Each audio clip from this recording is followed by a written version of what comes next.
The way of the Bodhisattva. 1. The excellence of bodhicitta. Homage to all Buddha and Bodhisattva. 1. To those who go in bliss 25 the Dharmakya 26 they possess, and all their heirs 27. To all those worthy of respect, I reverently bow. According to the scriptures, I shall now in brief describe the practice of the Bodhisattva discipline. 2. Here I shall say nothing that has not been said before. And in the art of prosody I have no skill. I therefore have no thought that this might be of benefit to others. I wrote it only to habituate my mind. 3. My faith will thus be strengthened for a little while, that I might grow accustomed to this virtuous way. But others who now chance upon my words may profit also, equal to myself in fortune. 4. So hard to find the ease and wealth 28. Whereby the aims of beings may be gained. If now I fail to turn it to my profit, how could such a chance be mine again? 5.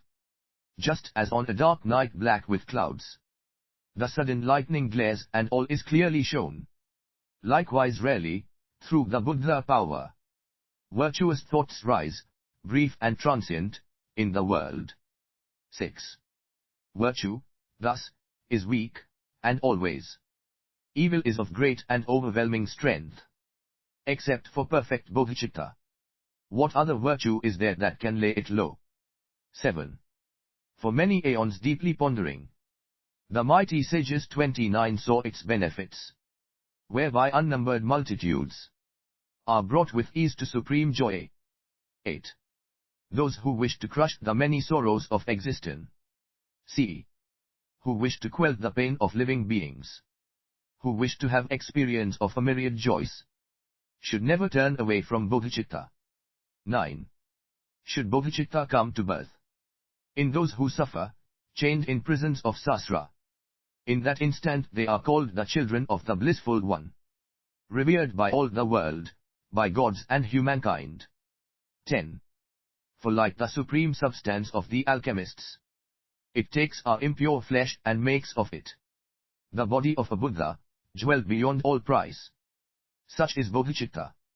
Let us grasp it firmly. 11. Since the boundless wisdom of the only guide of beings perfectly examined and perceived its priceless worth, those who wish to leave this state of wandering should hold well to this precious bodhicitta. 12. All other virtues, like the plantain tree, produce their fruit, but then their force is spent. Alone the marvelous tree of bodhicitta constantly bears fruit and grows unceasingly. 13. As though they pass through perils guarded by a hero, even those weighed down with dreadful wickedness will instantly be freed through having bodhicitta. Why do those who fear their sins not have recourse to it? 14. Just as by the fire that will destroy the world, great sins are surely and at once consumed by it, its benefits are thus unbounded, as the wise and loving Lord 30 explained to Sudana. 15. Bodhicitta, the awakened mind, is known in brief to have two aspects. First, aspiring bodhicitta in intention. Then active bodhicitta, practical engagement. 16. As corresponding to the wish to go, and then to setting out. The wise should understand respectively the difference that divides these two. 17. From bodhicitta in intention, great results arise for those still turning in the wheel of life. Yet merit does not rise from it in ceaseless streams, as is the case with active bodhicitta. 18.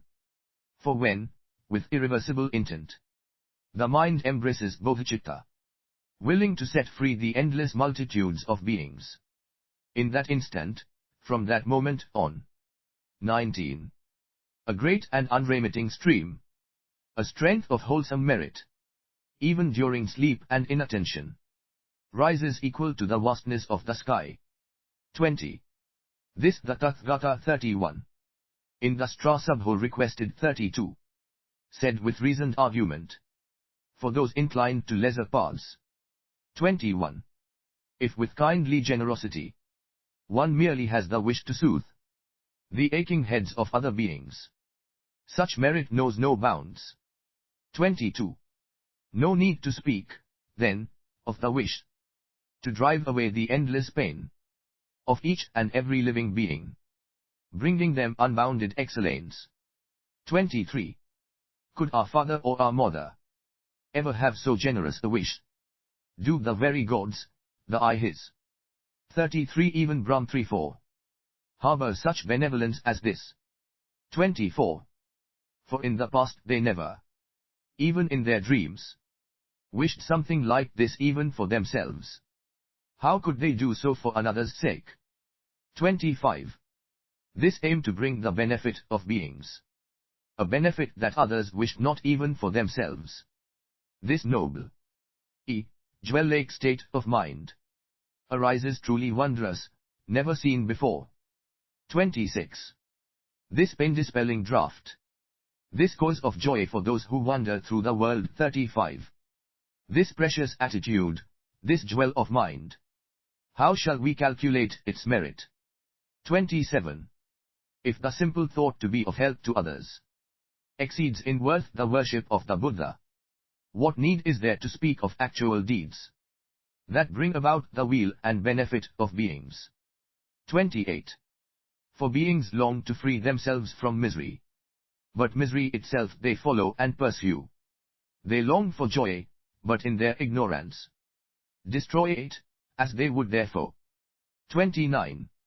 But those who fill with bliss all beings destitute of joy, who cut all pain and suffering away from those weighed down with misery.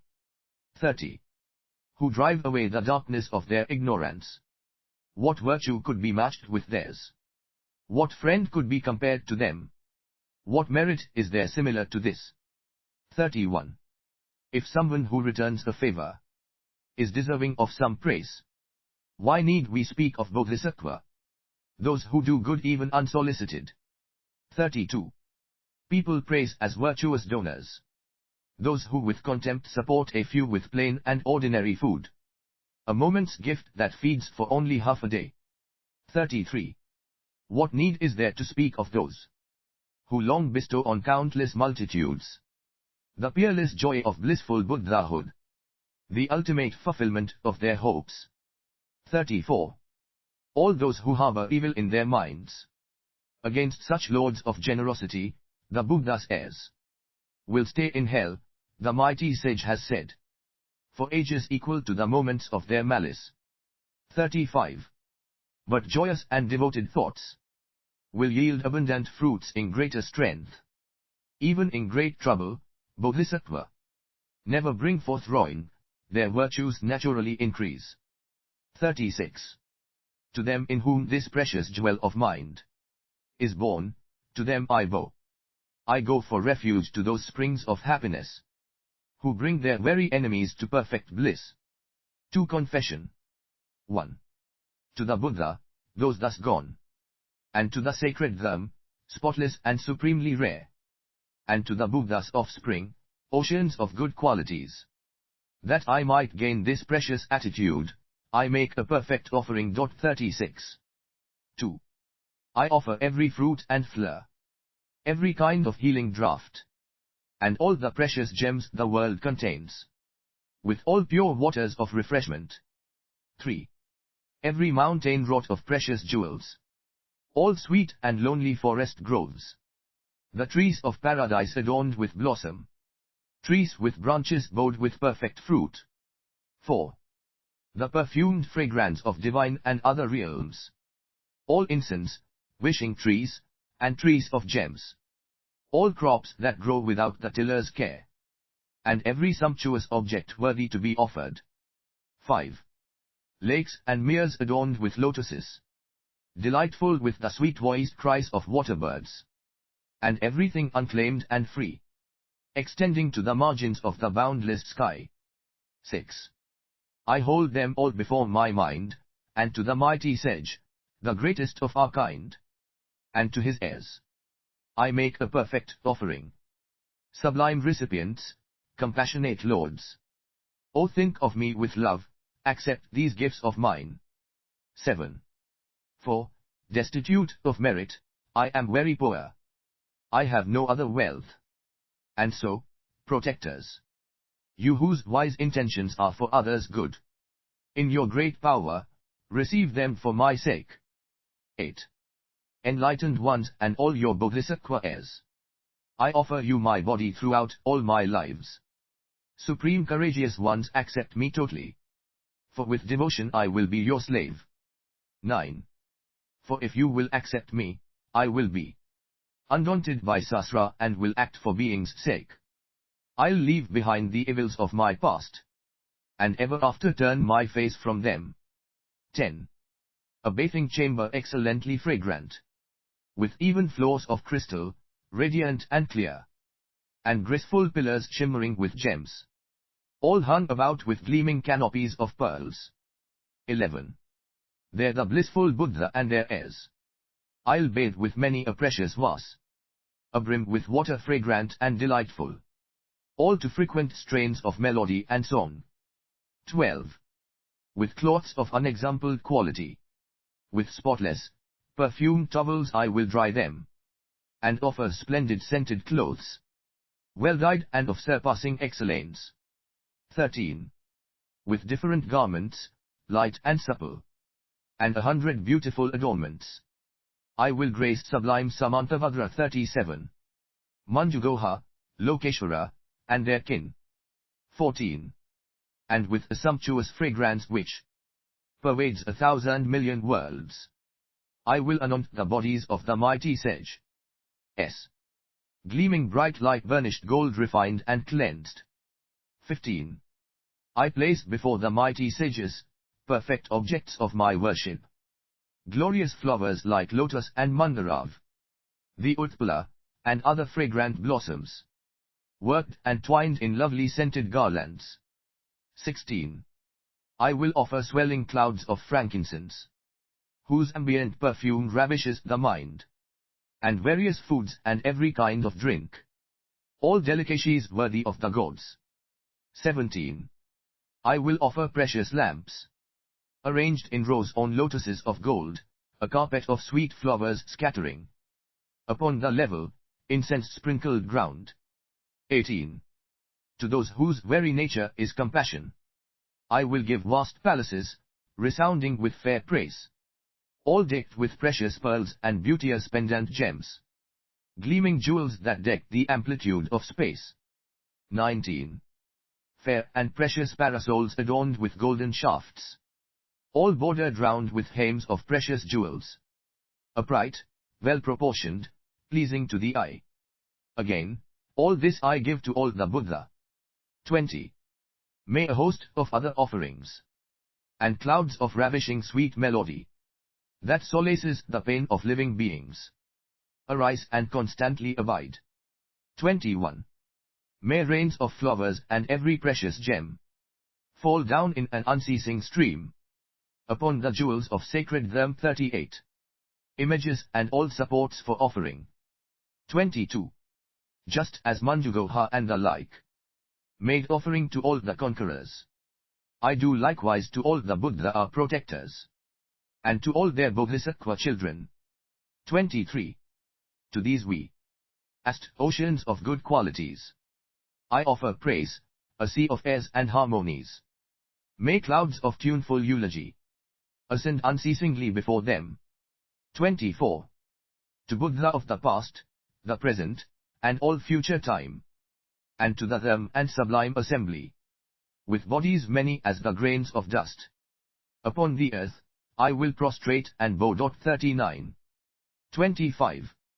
To shrines and all supports of bodhicitta I bow down, to abbots who transmit the woes, to every learned master, and to all sublime practitioners of them. 26. Until the essence of enlightenment is reached, I go for refuge to the Buddha. Also I take refuge in the them, and in all the host of Bodhisattva. 27. To perfect Buddha and to Bodhisattva, in all directions where they may reside, to them who are the sovereigns of great mercy, I press my palms together, praying thus. 28. In this and all my other lives, while turning in the round without beginning. Blindly I have brought forth evil, and incited others to commit the same. 29. Deceived and overmastered by my ignorance, I have taken pleasure in such sin. 40. And seeing now the blame of it, O great protectors, I confess it earnestly. 30. Whatever I have done against the triple gem, against my parents, teachers, and the rest, through force of my defilements, in my body, speech, and mind. 31. All the evil I, a sinner, have committed, all the wicked deeds that cling to me, the frightful things that I contrived, I openly declare to you, the teachers of the world.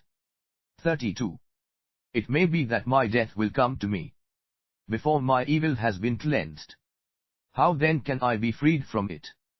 I pray you, quickly grant me your protection. 33. We cannot trust the wanton Lord of Death.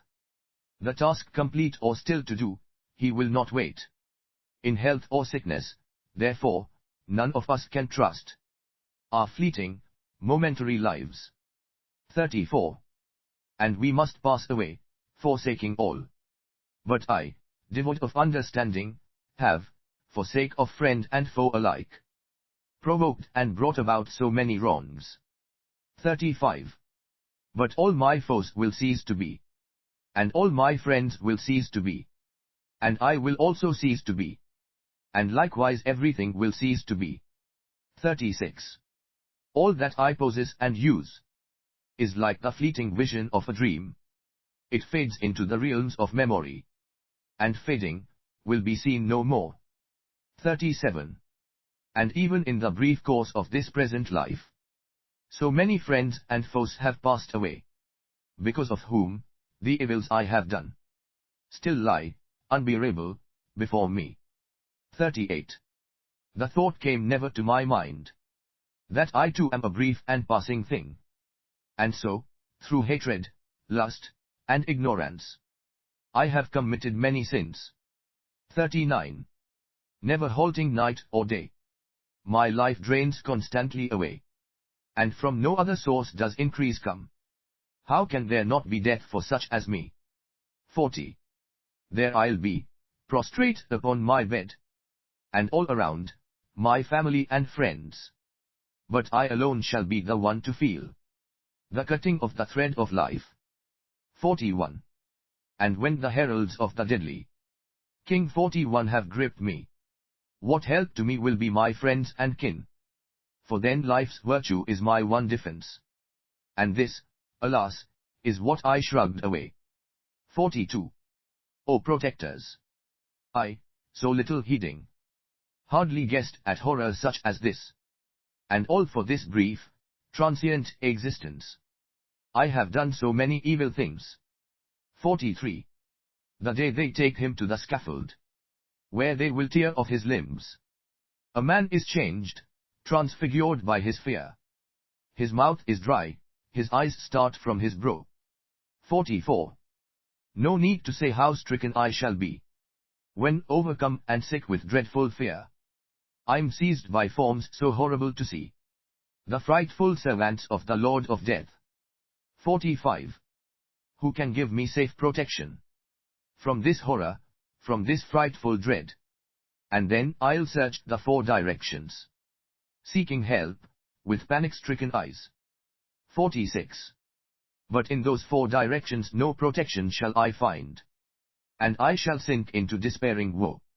No refuge will there be for me. At such a time, what shall I do? 47. Thus, from this day forward I take refuge in the Buddha, guardians of beings, who labor to protect all wanderers, those mighty ones who scatter every fear. 48. And in the Dharma they have realized in their hearts, which drives away the terrors of Sasra, and in all the host of Bodhisattva, likewise I will perfectly take refuge. 49. Gripped by dread, beside myself with anguish, to Samantavadra I will give myself. My body I myself will give to Manjugoha, gentle and melodious. 50. to him whose deeds of mercy never fail, my Lord Avalokita, I cry out from depths of misery. Protect me now, an evildoer. 51. Now to the Noble One, Kshagarbha, and to Kahitagava, from my heart I call. 42. To all protectors, great, compassionate, I cry to them in search of refuge. 52. To Vajrapa I shall fly, for at the sight of him, all vengeful things like Yam's host escape in terror to the four directions. 53. Formerly your words I have transgressed, but having seen these terrors all around, I come to you for refuge praying. Swiftly drive away my fear. 54. For if, alarmed by common ailments, I must implement the doctor's words, what need to speak of when I'm constantly brought low by ills like lust and faults 100-fold. 55. And if, by one of these alone, the dwellers in the world are all thrown down, and if no other remedy exists, no other healing elsewhere to be found. 56. Then words of the all-knowing doctor, which uproot our every ill. The thought to turn on him deaf ears is abject and contemptible stupidity. 57. Along a small and ordinary cliff, if I must pick my way with special care, what need to speak of that long-lasting chasm, plunging to the depths 1,000 leagues. 58. Today, at least, I shall not die so rash to lull myself with words like these. My dissolution and my hour of death will come to me, of this there is no doubt. 59. Who can give me fearlessness? What sure escape is there from this? It's certain that I'm going to die. So how can I relax my mind at ease? 60. Of life's experience, all seasons past, what's left to me, what now remains? By clinging to what now is here no more, my teacher's precepts I have disobeyed. 61. And when this life is left behind, and with it all my kith and kin, I must set out on strange paths all alone. Why make so much of all my friends and foes? 43. 62. How instead can I make sure to rid myself of evil, only cause of sorrow?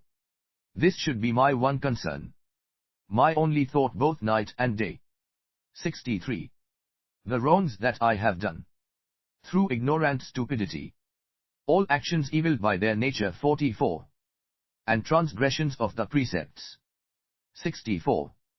Fearing all the pains to come, I join my palms and ceaselessly prostrate, and everything I will confess directly in the sight of my protectors. 65. I pray you, guides and guardians of the world, to take me as I am, a sinful man, and all these actions, evil as they are, I promise I will never do again. 3. Taking hold of bodhicitta. 1. With joy I celebrate the virtue that relieves all beings from the sorrows of the states of loss. 45. Exulting in the happy states enjoyed by those who yet are suffering. 46. 2. I revel in the stores of virtue, cause of gaining the enlightened state, and celebrate the freedom won by living beings from the round of pain. 3. And in the Buddhahood of the protectors I delight, and in the grounds of realization. 47. Of the Buddhas. 4. Their enlightened attitude, an ocean of great good, that seeks to place all beings in the state of bliss, and every action for the benefit of beings. Such is my delight and joy. 5. And so I join my hands and pray. The Buddha who reside in every quarter, kindle now the therm's light, for those who grope, bewild, red, in the dark of pain. 6.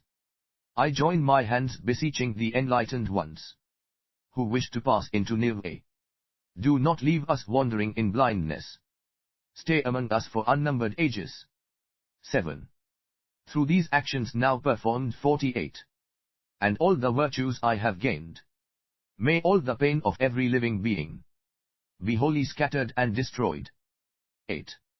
For all those ailing in the world, until their every sickness has been healed, may I myself become for them the doctor, nurse, the medicine itself. 9. Raining down a flood of food and drink, may I dispel the ills of thirst and famine, and in the aeons marked by scarcity and want. 49. May I myself appear as drink and sustenance. 10. For sentient beings, poor and destitute, may I become a treasure ever plentiful, and lie before them closely in their reach, a varied source of all that they might need. 11. My body, thus, and all my goods besides, and all my merits gained and to be gained, I give them all and do not count the cost, to bring about the benefit of beings. 12. Nirvana is attained by giving all. Nirvana is the object of my striving, and all must be surrendered in a single instant.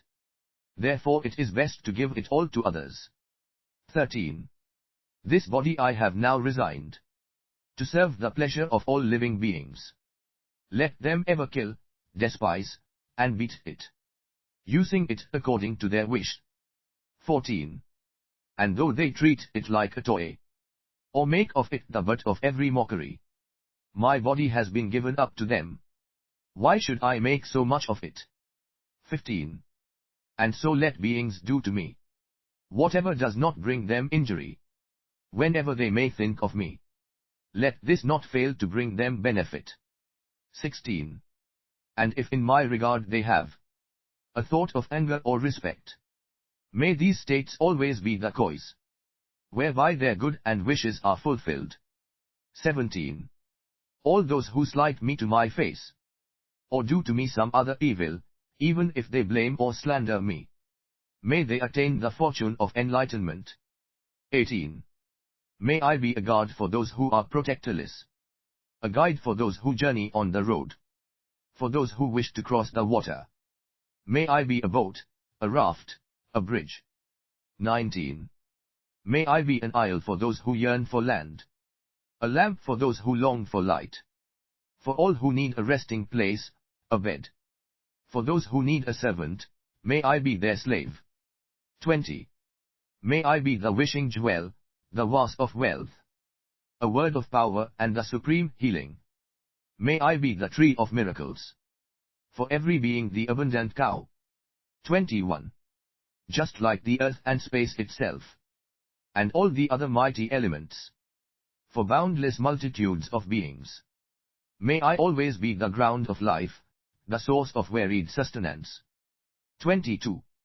Thus for everything that lives, as far as are the limits of the sky, may I be constantly their source of livelihood, until they pass beyond all sorrow. 23. Just as all the Buddha of the past have brought forth the awakened mind, and in the precepts of the Bodhisattva, step by step abode and reigned. 24. Likewise, for the benefit of beings, I will bring to birth the awakened mind, and in those precepts, step by step, I will abide and train myself. 25. Those who thus with clear intelligence take hold of the awakened mind with bright and lucid joy, that they may now increase what they have gained, should lift their hearts with praises such as these. 26. Today my life has given fruit. This human state has now been well assumed. Today I take my birth in Buddha's line, and have become the Buddha's child and heir. 27. In every way, then, I will undertake activities befitting such a rank, and I will do no act to mar or compromise this high and faultless lineage. 28. For I am like a blind man who has found a precious gem inside a heap of dust. For so it is, by some strange chance, that Bodhicitta has been born in me. 29.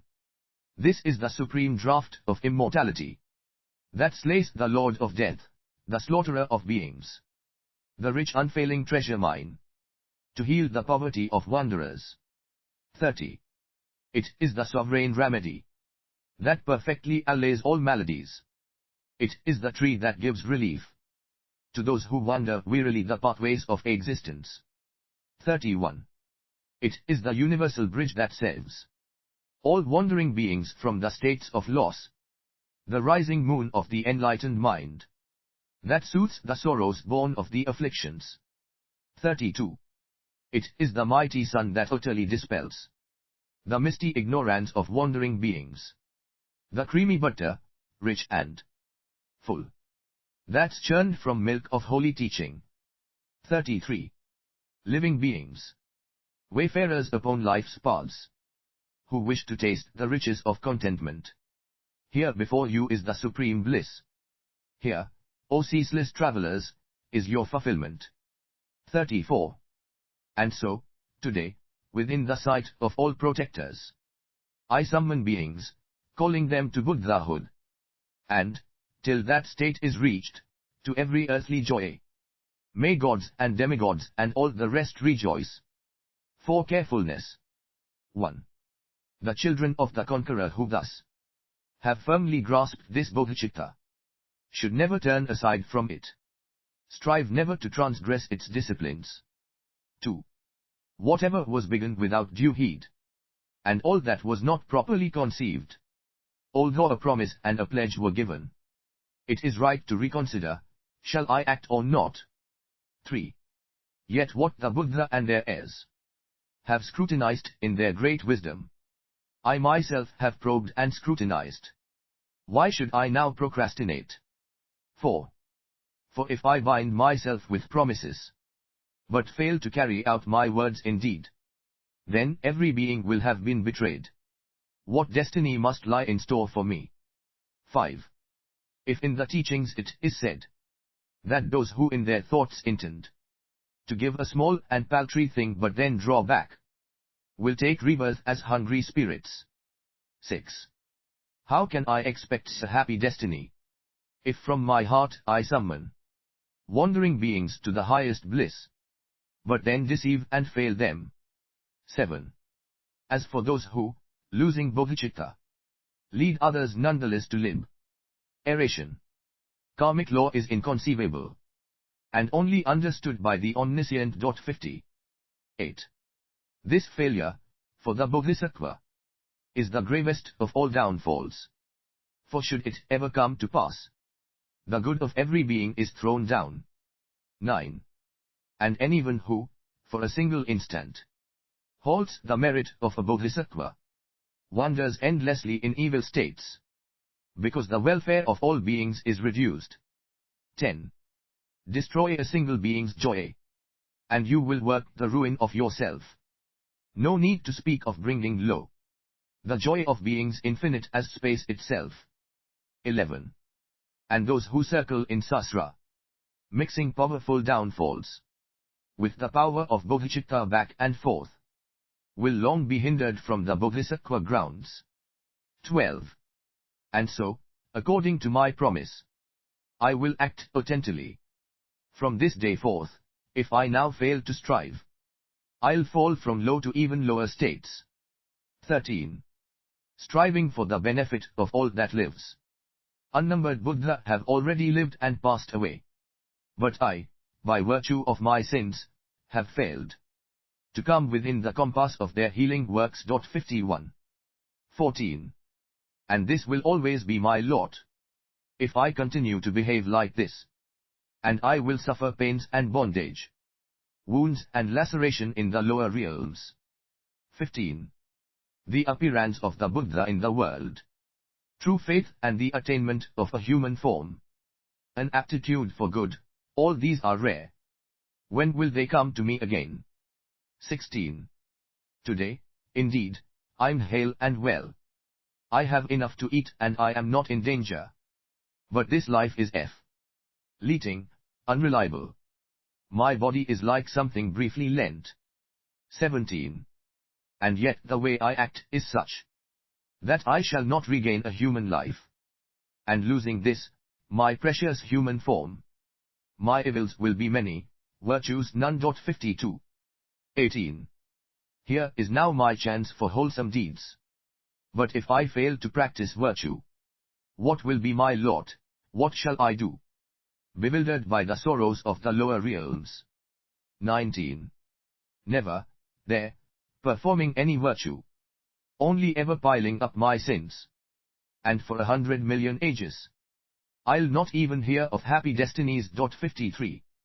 20. This is why Lord Buddha has declared that like a turtle that perchance can place its head within a yoke adrift upon the mighty sea, this human birth is difficult to find. 21. If through the evil action of a single instant, I must spend an aeon in the hell of unrelenting pain, the evils in Sasra stored from time without beginning, no need to say that they will keep me from the states of bliss. 22. And mere experience of such pain does not result in being freed from it. For in the very suffering of such states, more evil will occur, and then in great abundance. 23. Thus, having found this moment of reprieve, if I now fail to train myself in virtue, what greater folly could there ever be? How more could I betray myself? 24.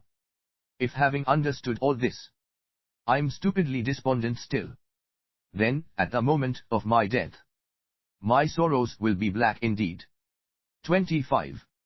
And when my body burns so long, in fires of hell so unendurable, my mind, there is no doubt, will also be tormented, burned in fires of unendurable regret. 26. For it's as if by chance that I have gained this state so hard to find, wherein to help myself. If now, while having such discernment, I am once again consigned to hell. 27. I am as if benumbed by sorcery, as if reduced to total mindlessness. I do not know what dulls my wits, or what is it that has me in its grip. 28. Anger, lust, these enemies of mine, are limbless and devoid of faculties. They have no bravery, no cleverness. How then have they reduced me to such slavery? 29. They dwell within my mind, and at their pleasure injure me. All this I suffer meekly, unresenting. Thus my abject patience, all displaced. 30. If all the gods and demigods besides together came against me as my foes, they would be powerless to throw me down to fires of hell of unrelenting pain. 31. And yet the mighty fiend of my afflictions flings me in an instant headlong down to where the mighty Lord of Mountains 54 would be burned, its very ashes all consumed. 32. O my enemy, afflictive passion, endless and beginningless companion, no other enemy indeed is able to endure so long. 33. All other foes that I appease and wait upon will show me favors, give me every aid. But should I serve my dark defiled emotions, they will only harm me, draw me down to grief. 34. If thus my ancient and unceasing foes, the wellspring only of my growing pain, can lodge so safe within my heart, how can I live so blithe and fearless in this wheel of life? 35.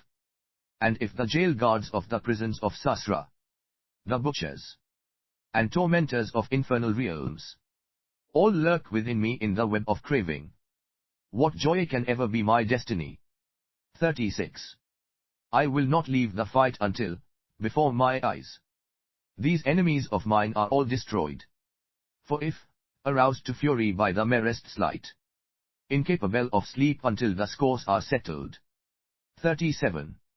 Proud but wretched rivals, destined all to suffer when they die, will draw the battle lines and do their best to win, and careless of the pain of cut and thrust, will stand their ground refusing to give way.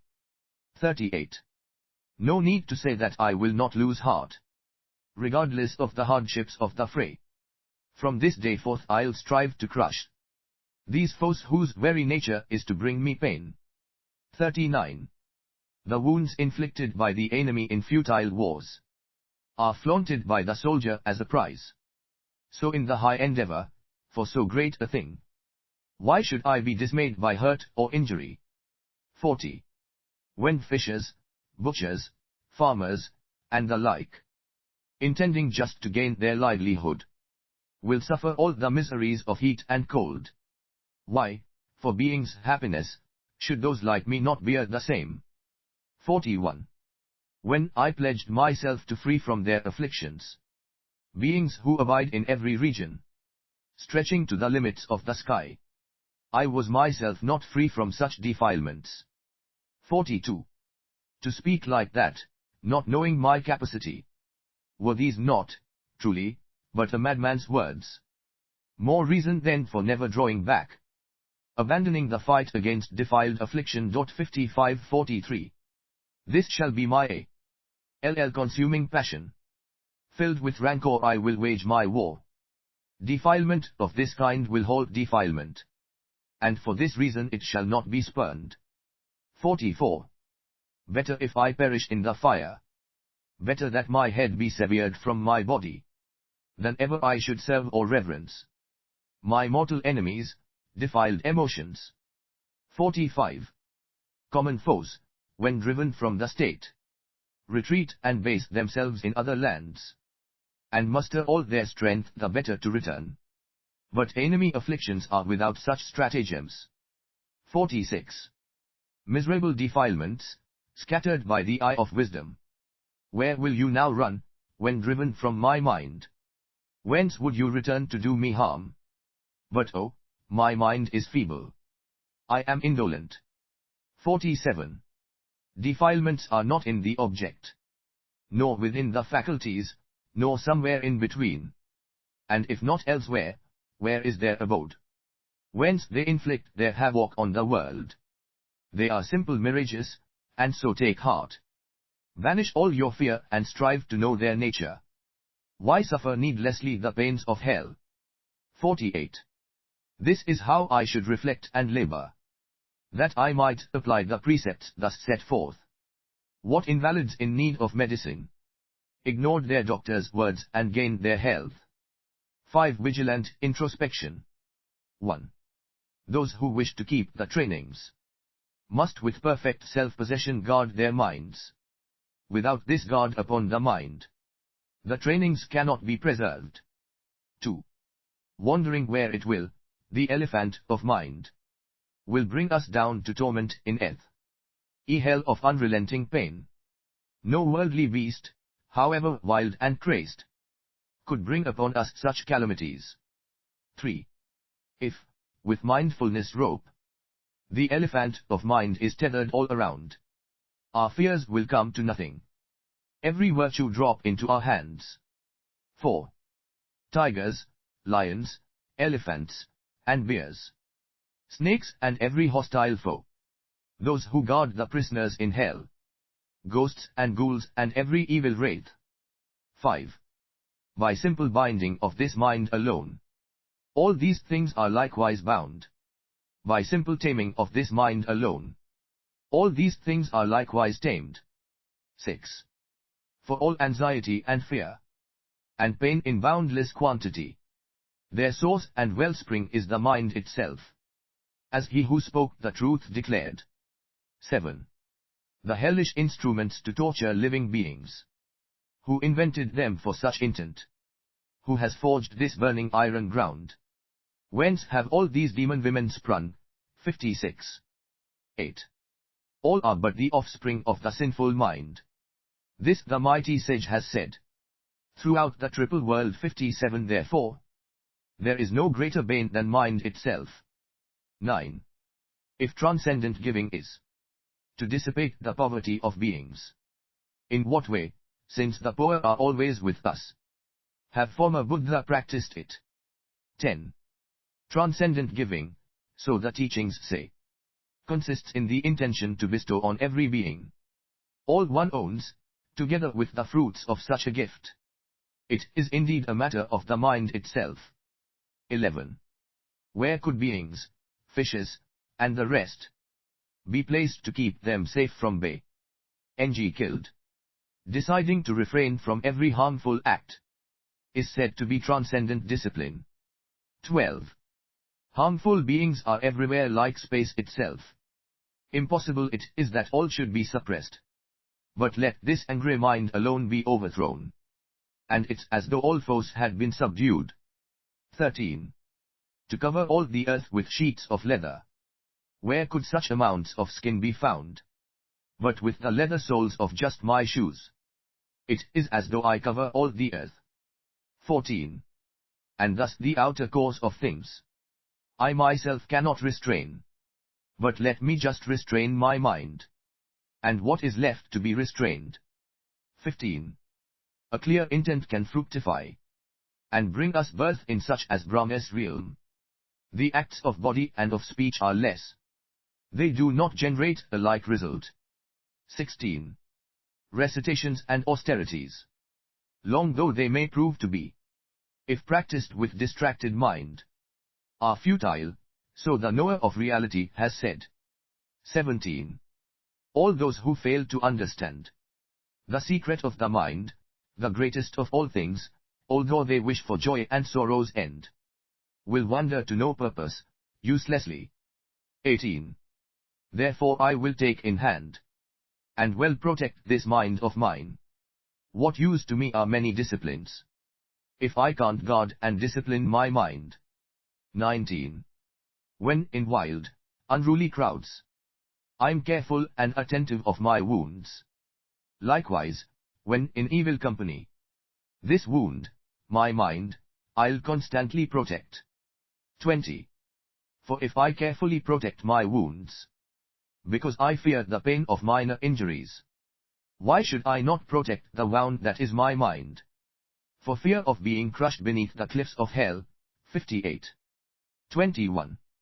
If this is how I act and live, then even in the midst of evil folk, or even with fair women, all is well.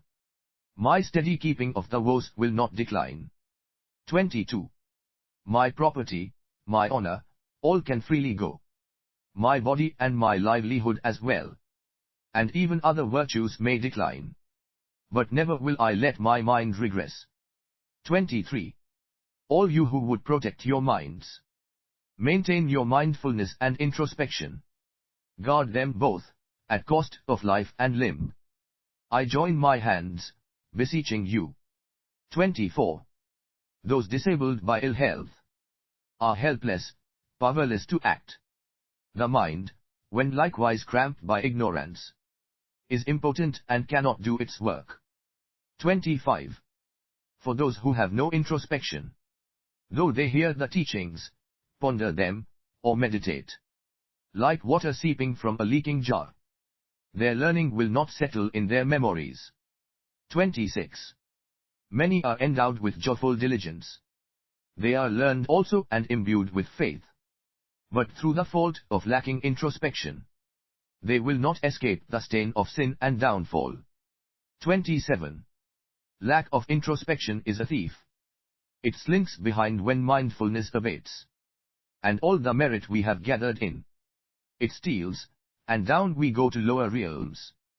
28. Defilements are a band of robbers, looking for their chance to injure us. They steal our virtue, when their moment comes, and batter out the lives of happy destinies. 29. Therefore from he gateway of my mind, my mindfulness shall not have leave to stray. And if it wanders, it shall be recalled by thoughts of anguish in the lower worlds. 30.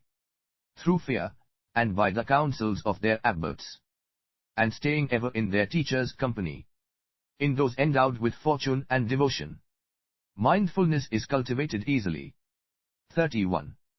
The Buddha and the Bodhisattva both possess unclouded vision, seeing everything. All lies open to their gaze. And likewise I am always in their presence. 32. One who has such thoughts as these will gain devotion and a sense of fear and shame. For such a one, the memory of Buddha rises frequently before the mind. 33. When mindfulness is stationed as a sentinel, a guard upon the threshold of the mind, introspection will be likewise there, returning when forgotten or dispersed. 34. If at the outset, when I check my mind, I find that it is tainted with some fault, I shall be still and self-possessed, unmoving like a piece of wood. 35. I shall never, vacantly, allow my gaze to wander all around, but rather with a focused mind, will always go with eyes cast down. 36. But that I may relax my gaze, I'll sometimes raise my eyes and look around. And if there are some people standing in my sight, I'll look at them and greet them with a friendly word. 37. And yet, to spy the dangers on the road, I'll scrutinize the four directions one by one. And when I stop to rest, I'll turn around and look behind me, back along my way. 38. I will survey the land, in front, behind, and carry on or else retrace my steps. In every time and place therefore, I'll know my needs and act accordingly. 39. My body shall remain like this, embarking thus upon a given course. From time to time I'll verify, inquiring how my body is disposed. 40. This rampant elephant, my mind, once tied to that great post, reflection on the teachings, must now be watched with all my strength, that it might never slip away. 41. Those who strive to master concentration should never for an instant be distracted. They should always watch their minds, inquiring, where is now my mind engaged? 42. When this becomes impossible, in case of danger or festivity, I'll act as it seems best. For it is taught that rules of discipline may be relaxed in times of generosity. 59-43.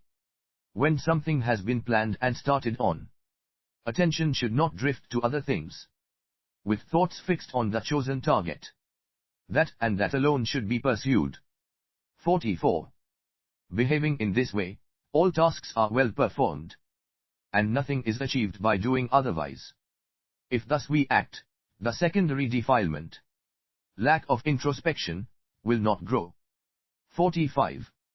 And if you find yourself engaged in different kinds of pointless conversation, and curious sights, the like of which abound, be rid of all delight and taste for them.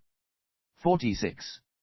And if you find you are grubbing in the soil, or pulling up the grass or tracing idle patterns on the ground, are remembering the precepts of the blissful one, in fear, restrain yourself at once. 47. And when you feel the wish to move about, or even to express yourself in speech, first examine what is in your mind, for steadfast ones should act correctly. 48. When the urge arises in your mind to feelings of desire or angry hate, do not act. Be silent, do not speak, and like a log of wood be sure to stay. 49. And when your mind is wild or filled with mockery, or filled with pride and haughty arrogance, or when you would expose another's secret guilt, to bring up old dissensions or to act deceitfully. 50. Or when you want to fish for praise, or criticize and spoil another's name, or use harsh language, sparring for a fight, it's then that like a log you should remain. 51. And when you yearn for wealth, attention, fame, a circle of retainers serving you, and when you look for honors, recognition, it's then that like a log you should remain. 52. And when you are inclined to overlook another's need, and want to get the best thing for yourself, and when you feel the urge to speak, it's then that like a log you should remain. 53. Impatience, indolence, faint-heartedness, and likewise arrogance and careless speech, attachment to your side, when these arise, it's then that like a log you should remain. 54. Examine thus yourself from every side. Take note of your defilements and your pointless efforts. For thus the heroes on the Bodhisattva path seize firmly on such faults with proper remedies. 55. With perfect and unyielding faith, with steadfastness, respect, and courtesy, with conscientiousness and awe, Work calmly for the happiness of others. 56. Let us not be downcast by the warring wants of childish persons quarreling. Their thoughts are bred from conflict and emotion.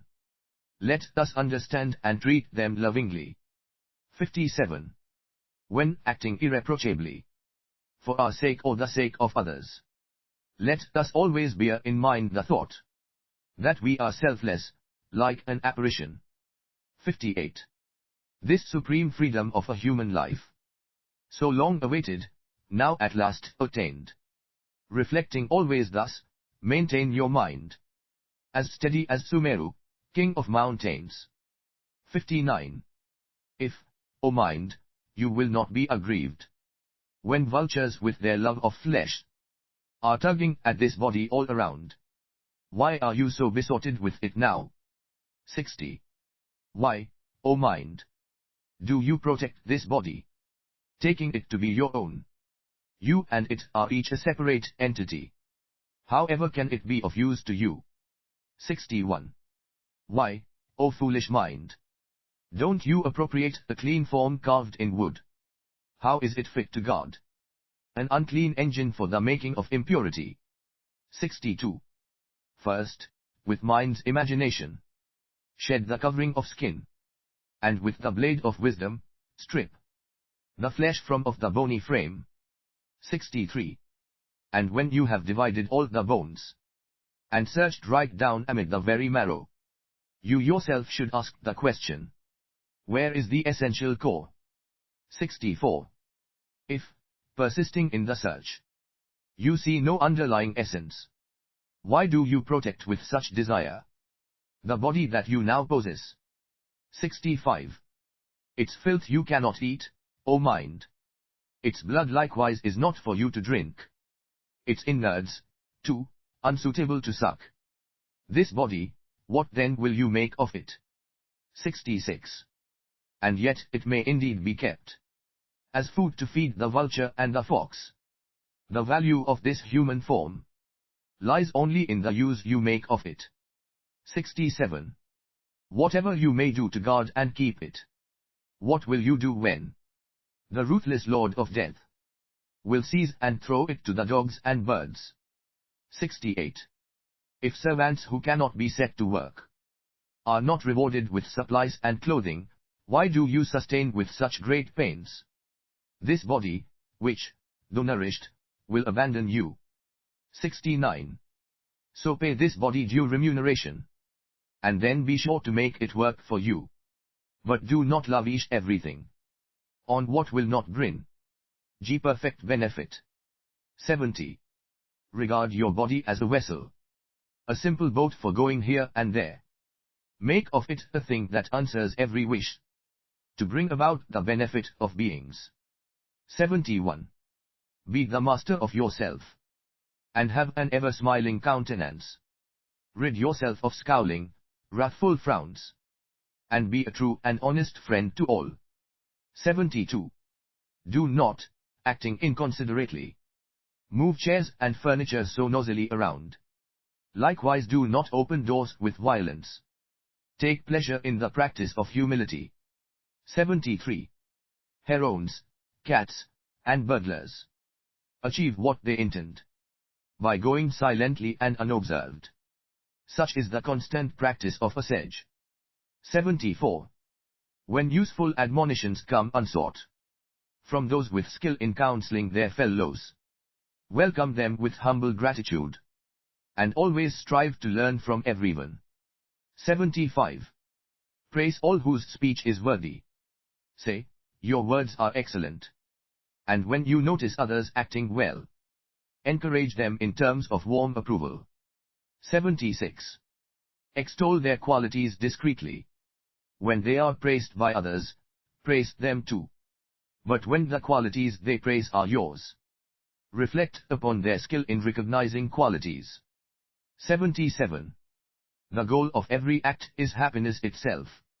Though, even with great wealth, it's rarely found. So take your pleasure in the excellence of others. Let them be a heartfelt joy to you.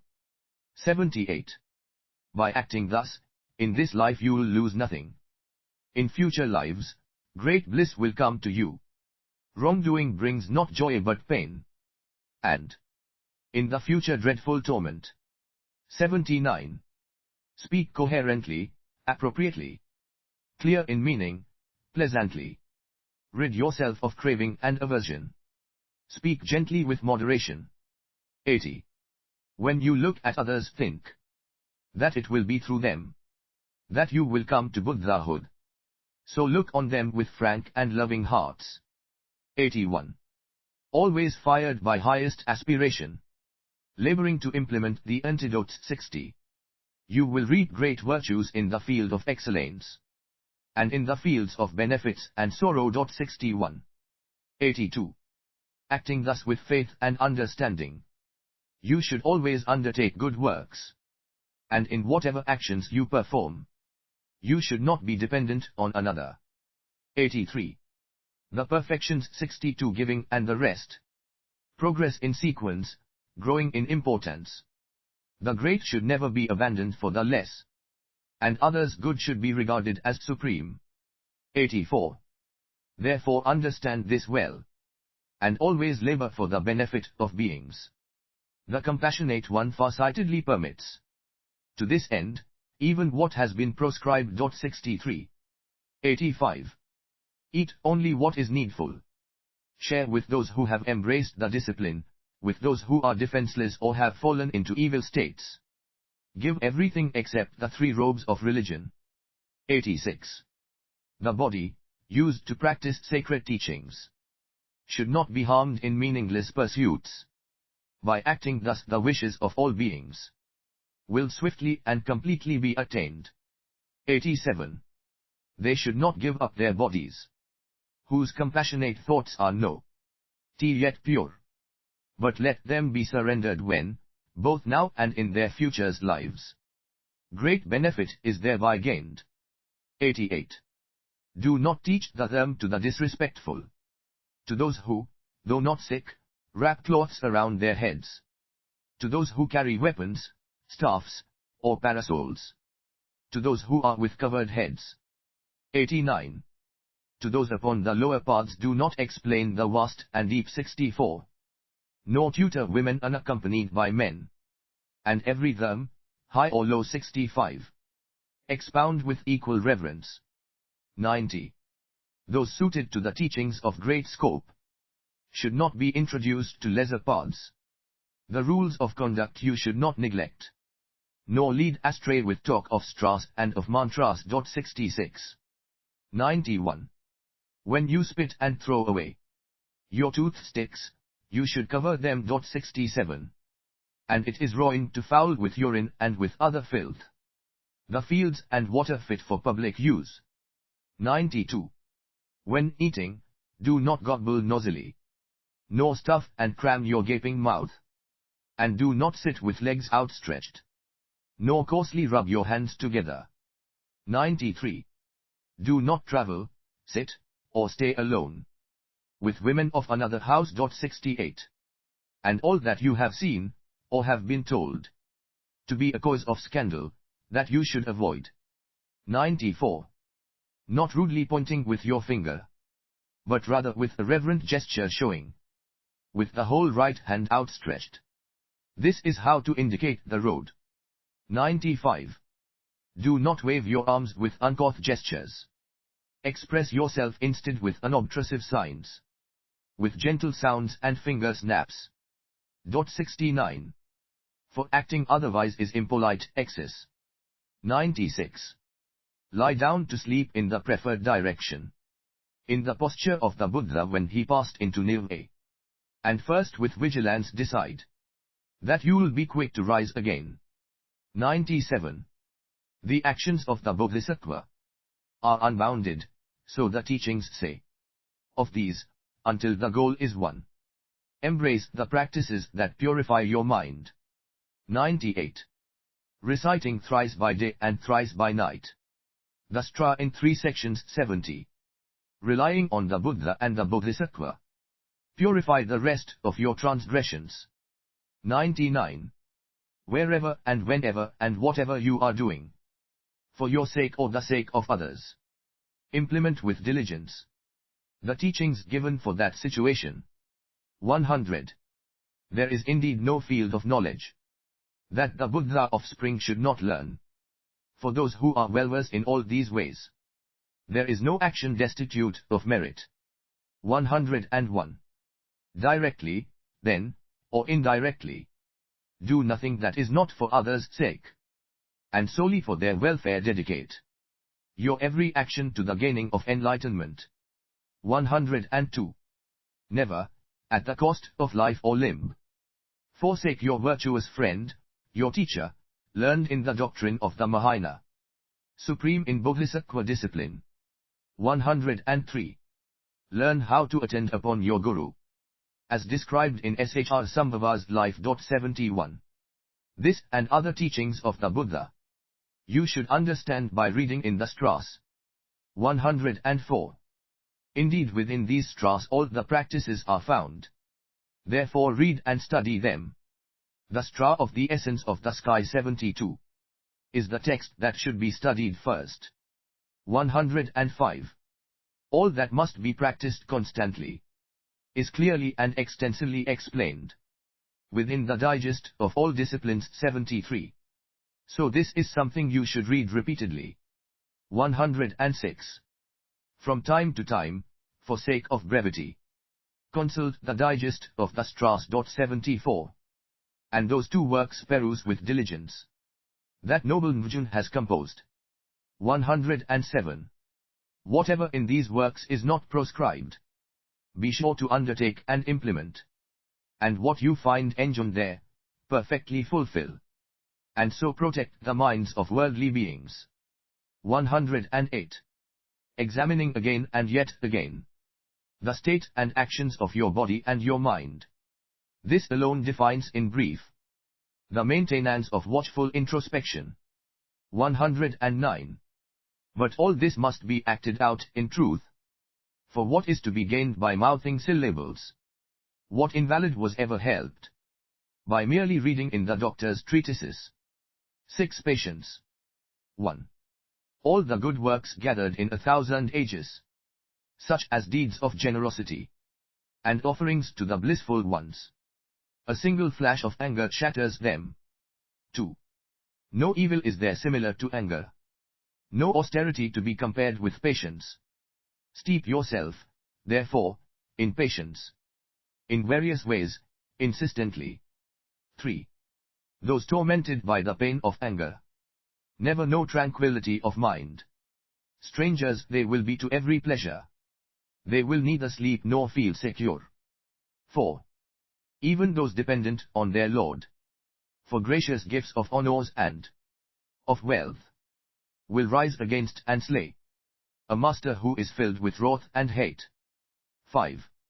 His family and friends he grieves, and is not served by those his gifts attract. No one is there, all in all, who, being angry, lives at ease. 6. All these ills are brought about by wrath, our sorrow-bearing enemy. But those who seize and crush their anger down will find their joy in this and future lives. 7. Getting what I do not want, and all that hinders my desire. In discontent my anger finds its fuel. From this it grows and beats me down. 8. Therefore I will utterly destroy the sustenance of this my enemy, my foe who has no other purpose but to hurt and injure me. 9. So come what may, I'll not upset my cheerful happiness of mind. Dejection never brings me what I want. My virtue will be warped and marred by it. 10. If there's a remedy when trouble strikes, what reason is there for dejection? And if there is no help for it, what use is there in being glum? 11. Pain, humiliation, insults, or rebukes, we do not want them, either for ourselves or those we love. For those we do not like, it's the rivers. 12. The cause of happiness is rare, and many are the seeds of suffering. But if I have no pain, I'll never long for freedom. Therefore, O my mind, be steadfast. 13. The Kanna folk and those devoted to the goddess 75 endure the meaningless austerities of being cut and burned. So why am I so timid on the path of freedom? 14. There's nothing that do not grow light. Through habit and familiarity, putting up with little cares, I'll train myself to bear with great adversity. 15. Don't I see that this is so with common irritations? Bites and stings of snakes and flies, experiences of hunger and of thirst, and painful rashes on my skin. 16. Heat and cold, the wind and rain, sickness, prison, beatings. I'll not fret about such things. To do so only aggravates my trouble. 17. There are some whose bravery increases at the sight of their own blood, while some lose all their strength and faint when it's another's blood they see. 18. This results from how the mind is set in steadfastness or cowardice. And so I'll scorn all injury, and hardships I will disregard. 19. When sorrows fall upon the wise, their minds should be serene and undisturbed. For in their war against defiled emotion, many are the hardships, as in every battle. 20. Thinking scorn of every pain, and vanquishing such foes as hatred. These are exploits of victorious warriors. The rest is slaying what is dead already. 21. Suffering also has its worth. Through sorrow, pride is driven out, and pity felt for those who wander in sasra. Evil is avoided, goodness seems delightful. 22. I am not angry with my bile and other humors, fertile source of suffering and pain. So why should living beings give offense? They likewise are impelled by circumstance. 76. 23. Although they are unlooked for, undesired, these ills afflict us all the same. And likewise, though unwanted and unsought, defilements nonetheless insistently arise. 24. Never thinking, now I will be angry. People are impulsively caught up in anger. Irritation, likewise, comes, though never plans to be experienced. 25. All defilements of whatever kind, the whole variety of evil deeds, are brought about by circumstances. None is independent, none autonomous. 26. Conditions, once assembled, have no thought that they will now give rise to some result, nor does that which is engendered think that it has been produced. 27. The primal substance, as they say, and that which has been called the self, do not arise designedly, and do not think, I will become. 28. For that which is not born does not exist. So what could want to come to be, and permanently draw in toward its object? It can never cease from being so. 77. 29. Indeed, this self, if permanent, is certainly inert like space itself. And should it meet with other factors, how could they affect it, since it is unchanging? 30.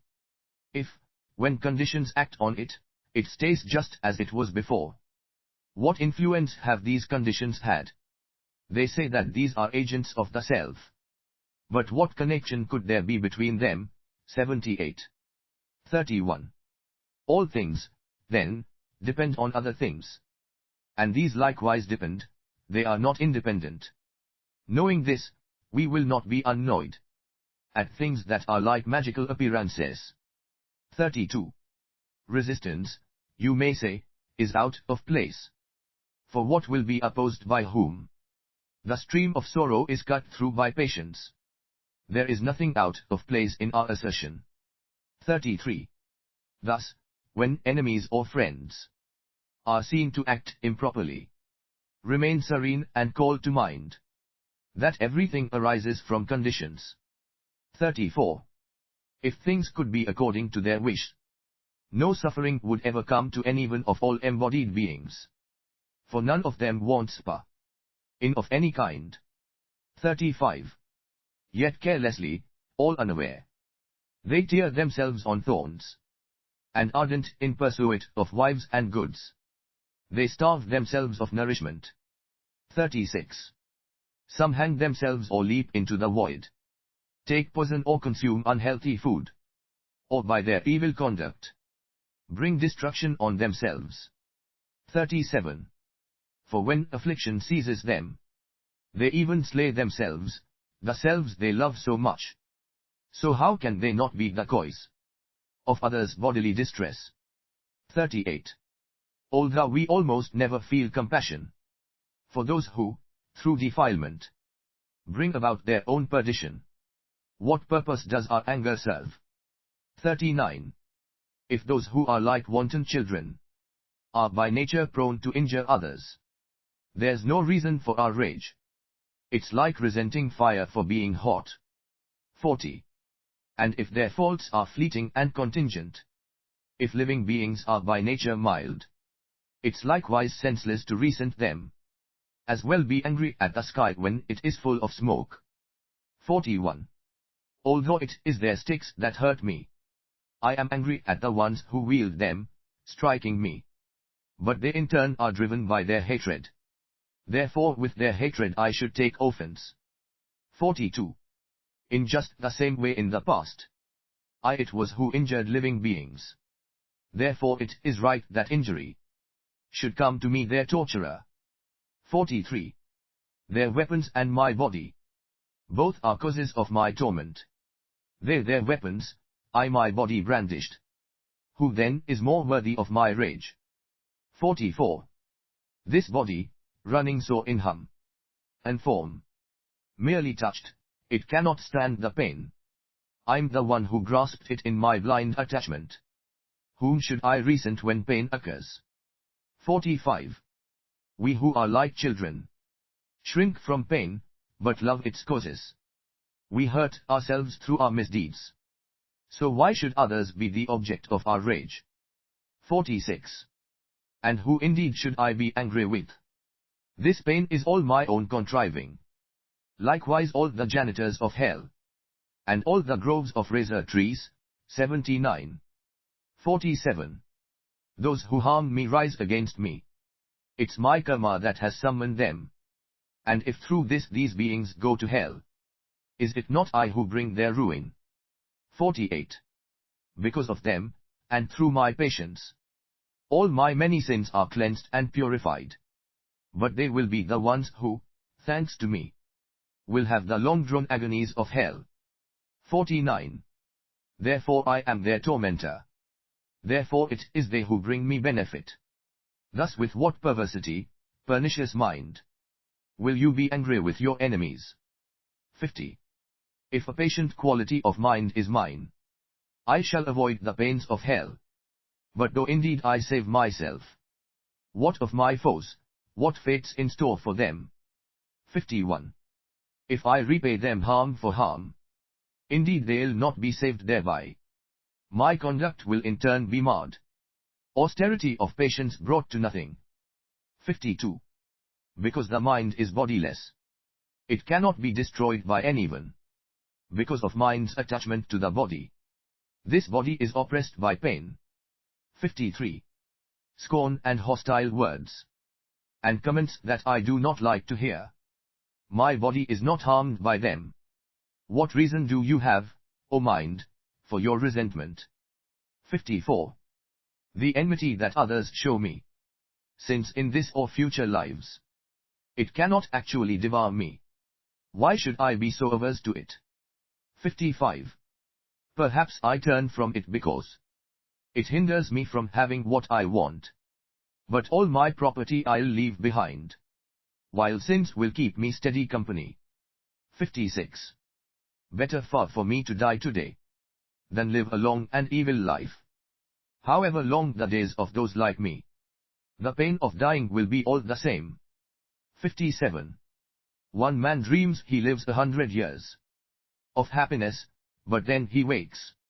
Another dreams an instant's joy, but then he likewise wakes. 58. And when they wake, the happiness of both is finished, never to return. Likewise, When the hour of death comes round, our lives are over, whether brief or long. 59. Though we be rich in worldly goods, delighting in our wealth for many years, despoiled and stripped as though by thieves, we must go naked and with empty hands. 60. Perhaps we'll claim that by our wealth we live, and living, gather merit, dissipating evil. But if we are aggressive for the sake of profit, won't our gains be evil, all our merits lost? 61.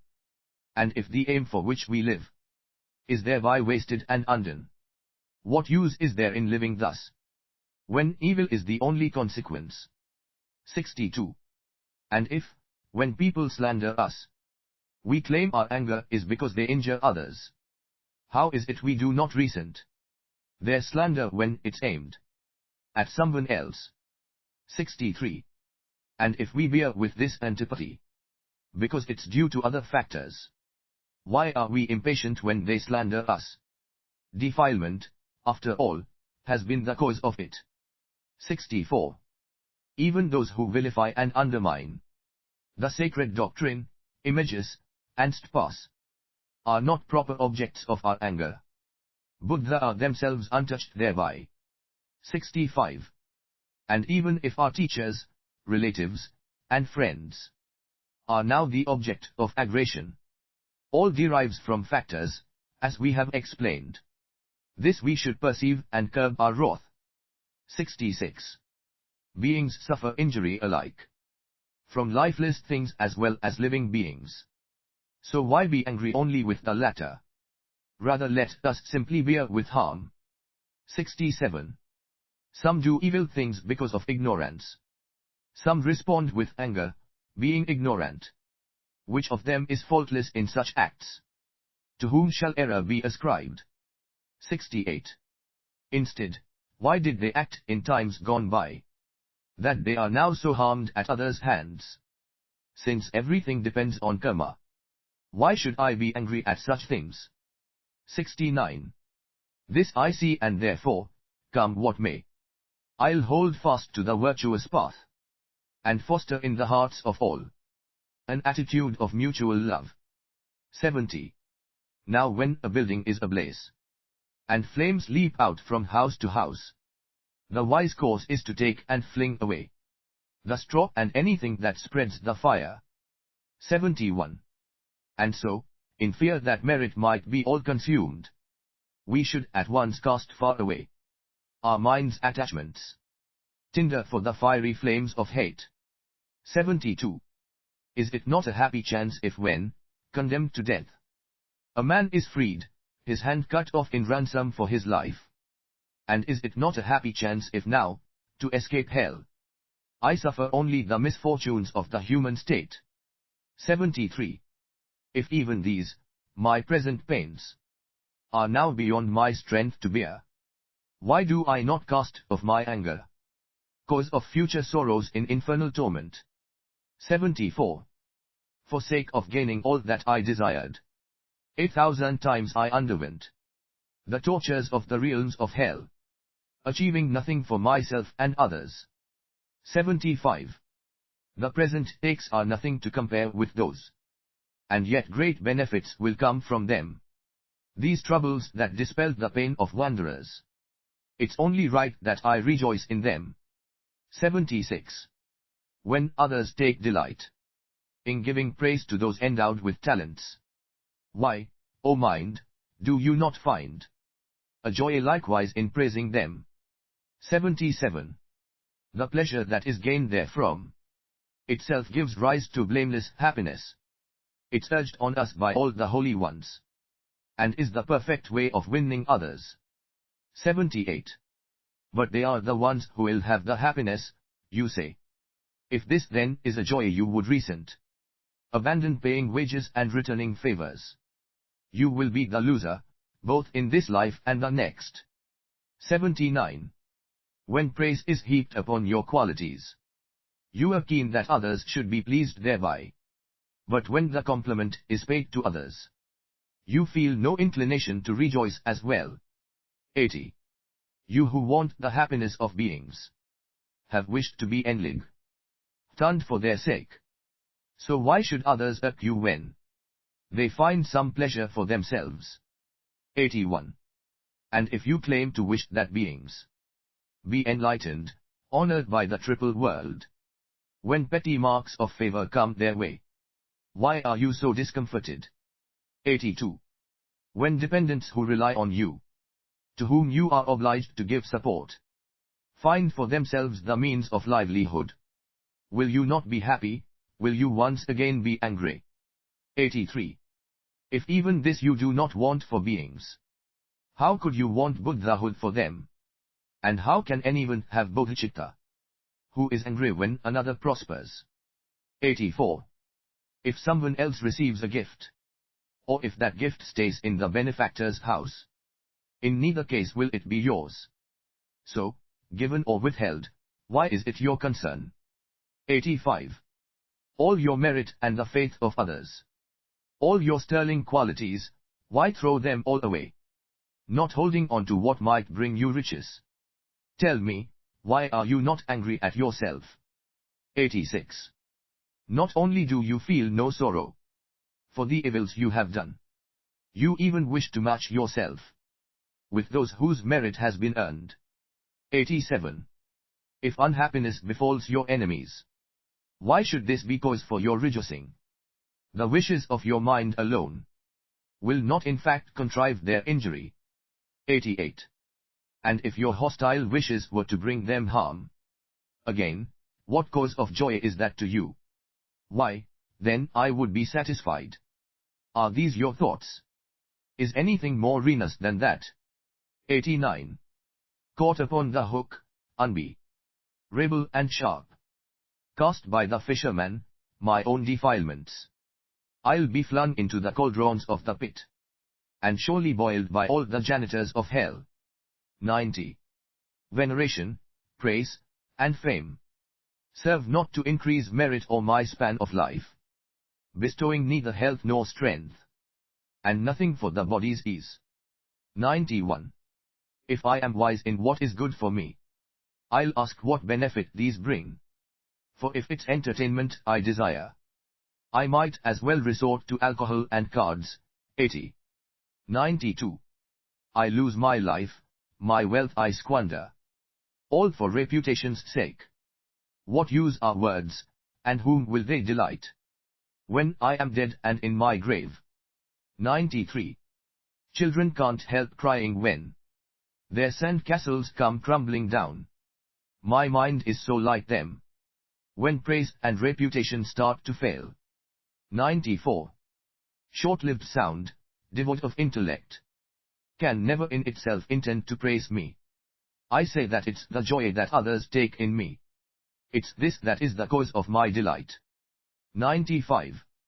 But what is it to me if others take delight in someone else, or even in myself? Their pleasure's theirs and theirs alone. No part of it is felt by me. 96. If I am happy at the joy of those who take delight, then everyone should be a source of joy to me. When people take delight in others, why am I not happy at their pleasure? 97. The satisfaction that is mine from thinking I am being praised is unacceptable to common sense, and nothing but the antics of a silly child. 98. Praise and compliments distract me, sapping my revulsion with sasra.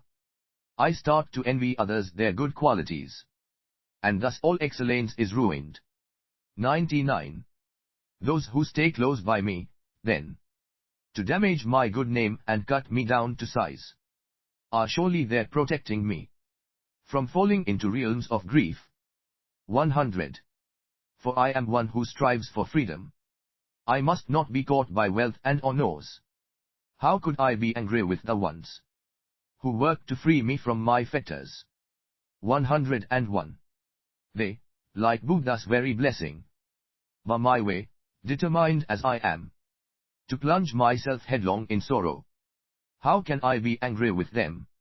102. I should not be irritated, saying, they are obstacles to my good deeds. For is not patience the supreme austerity? And should I not abide by this? 103. And if I fail to practice patience, hindered by my own shortcomings, I myself create impediments to merit's causes, yet so close at hand. 104. If something does not come to be when something else is absent, and does arise, that factor being present, that factor is indeed its cause. How can it, then, be said to hinder it? 105. The beggars who arrive at proper times are not an obstacle to generosity. We cannot say that those who give the woes are hindrances to ordination. 106. The beggars in this world are numerous. Assailants are comparatively few. For if I do no harm to others, others do no injury to me. 107. So, like a treasure found at home, that I have gained without fatigue, my enemies are helpers in my Bodhisattva work, and therefore they should be a joy to me. 108. Since I have grown in patience, thanks to them its first fruits I should give. For of my patience they have been the cause. 109. And if I say my foes should not be honored, since they did not mean to stimulate my patience, why do I revere the sacred them? Cause indeed of my attainment. 110. These enemies conspired to harm me, I protest, and therefore should receive no honors. But had they worked to help me like a doctor, how could I have brought forth patience? 111. Thanks to those whose minds are full of malice, I engender patience in myself. They therefore are the causes of my patience, fit for veneration, like the them. 112. And so the mighty sage has spoken of the field of beings, as well as of the field of conquerors. Many who brought happiness to beings have passed beyond, attaining to perfection. 113. Thus the state of Buddhahood depends on beings and on Buddha equally. What kind of practice is it then that honors only Buddha but not beings? 114. Not in the qualities of their minds, but in the fruits they give are they alike. In beings, too, such excellence resides, and therefore beings and Buddha are the same. 115. Offerings made to those with loving minds reveal the eminence of living beings. 81. Merit that accrues from faith in Buddha shows in turn the Buddha's eminence. 116. Although not one of them is equal to the Buddha, who are oceans of perfection, because they have a share in bringing forth enlightenment, beings may be likened to the Buddha. 117. If of such a gathering of supreme excellence, a tiny part appeared in certain beings, the three worlds made in offering to them would be a very little thing. 118. Since there lies in beings a share in bringing forth the supreme and enlightened state, by virtue of this parity alone, it's right that I should reverence them. 119. The Buddha are my true, unfailing friends. Boundless are the benefits they bring to me. How else may I rep their goodness but by making living beings happy? 120. By helping beings we repay the ones who sacrifice their lives for us and plunge into the hell of unrelenting pain. Should beings therefore do great harm to me, I'll strive to bring them only benefit. 121. For those who have become my lords, at times, took care not even of their bodies. Why should I, a fool, behave with such conceit? Why should I not become the slave of others? 122. Buddha are made happy by the joy of beings. They sorrow, they lament when beings suffer. By bringing joy to beings, then, I please the Buddha also. By wounding them, I wound the Buddha too. 123. Just as there's no sensual delight to please the mind of one whose body burns in fire, There is no way to please the great compassionate ones, while we ourselves are causes of another's pain. 124. The damage I have done to beings saddens all the Buddha in their great compassion. Therefore, all these evils I confess today, and pray that they will bear with my offenses. 125. That I might rejoice the Buddha hearts. Henceforth I will be master of myself, the servant of the world. I shall not seek revenge though crowds may trample on my head or kill me. Let the guardians of the world rejoice. 126. The great compassionate lords consider as themselves 82. All beings, there's no doubt of this. Those whom I perceive as beings are Buddha in themselves. How can I not treat them with respect? 127. This very thing is pleasing ng to the Buddha hearts, and perfectly secures the welfare of myself. This will drive away the sorrows of the world, and therefore it will be my constant work. 128. Imagine that the steward of a king does injury to multitudes of people. Those with clear, far-seeing eyes do not respond with violence even if they can. 129. For stewards, after all, are not alone. They are supported by the kingly power. Therefore I will not despise the feeble beings tormenting me. 130. Their allies are the guardians of hell, and also the compassionate Buddha. Therefore living beings I will gratify, as subjects might placate a wrathful king. 131. And yet, the pains of hell to be endured, through making living beings suffer, could these ever be unleashed on me, by all the ire of such a king? 132. And even if that king were pleased, enlightenment he could not give to me, for this will only be achieved by bringing happiness to beings. 133. No need to mention future Buddhahood, achieved through bringing happiness to beings.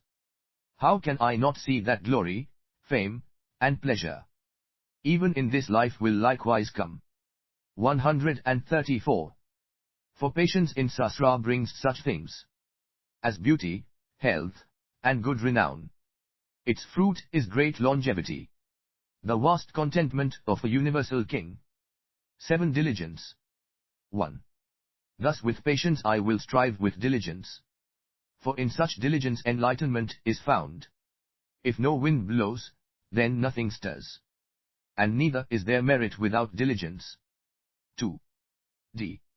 Diligence means joy in virtuous ways. 83. Its contraries have been defined as laziness, an inclination for unwholesomeness, defeatism and self-contempt. 3. A taste for idle pleasure, and a craving for repose and sleep. No qualms about the sorrows of sasra. Laziness indeed is born from these. 4. Snared by the trapper of defiled emotion, enmeshed and taken in the toils of birth. Again you have strayed into the maw of death. What is it? Have you still not understood? 5.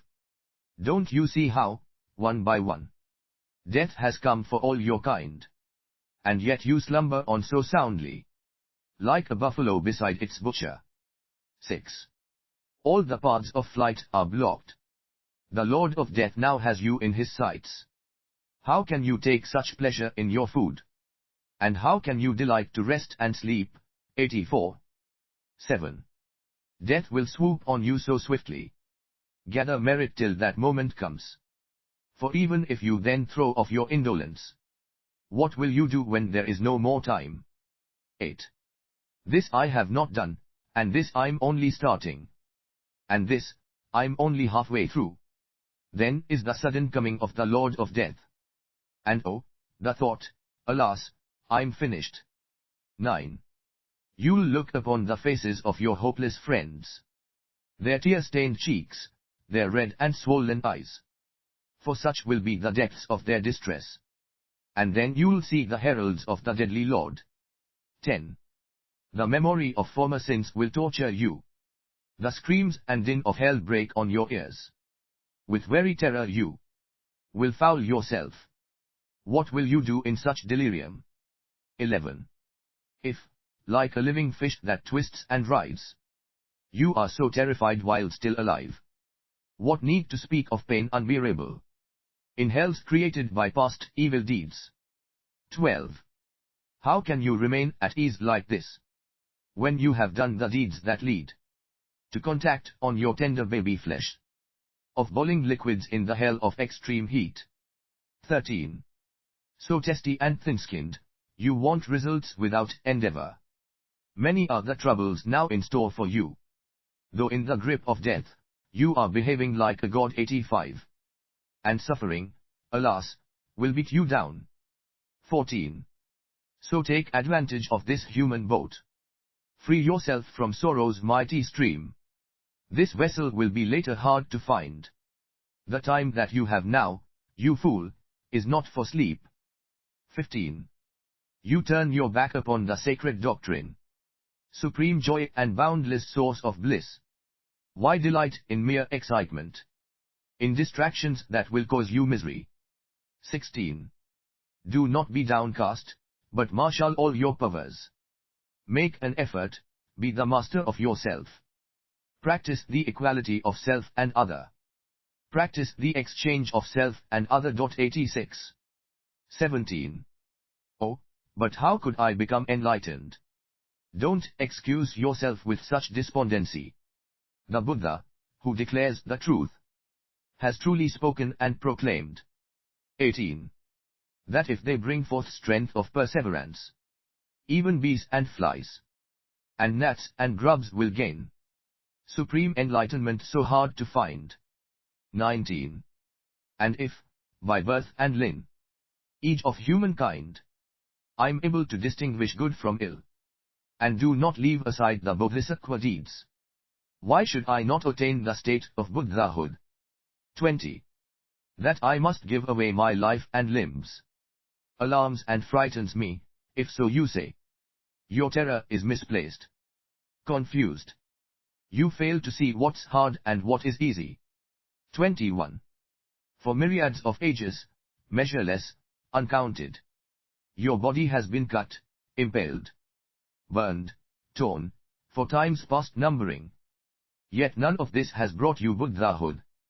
22. The hardships suffered on the path to Buddhahood are limited in their extent, and likened to the pain of an incision, made to cure the harms of inward ills. 23. And all our doctors cure disease by means of bitter remedies. Likewise, to destroy a vast amount of pain, we should be patient with our little hurts. 24. And yet the Supreme Healer does not use, like them, these common remedies. With ways of extreme tenderness, he soothes away intense and boundless suffering. 25. Our guide instructs us to begin by giving vegetable greens or other little things, that later, step by step, the habit once acquired, we may be able to donate our very flesh. 26. For when we truly feel our bodies are no different from the given herbs, what hardship can there be in giving up, relinquishing, our very flesh? 27. Sin has been abandoned, thus there is no pain. Through having wisdom there is no more sorrow.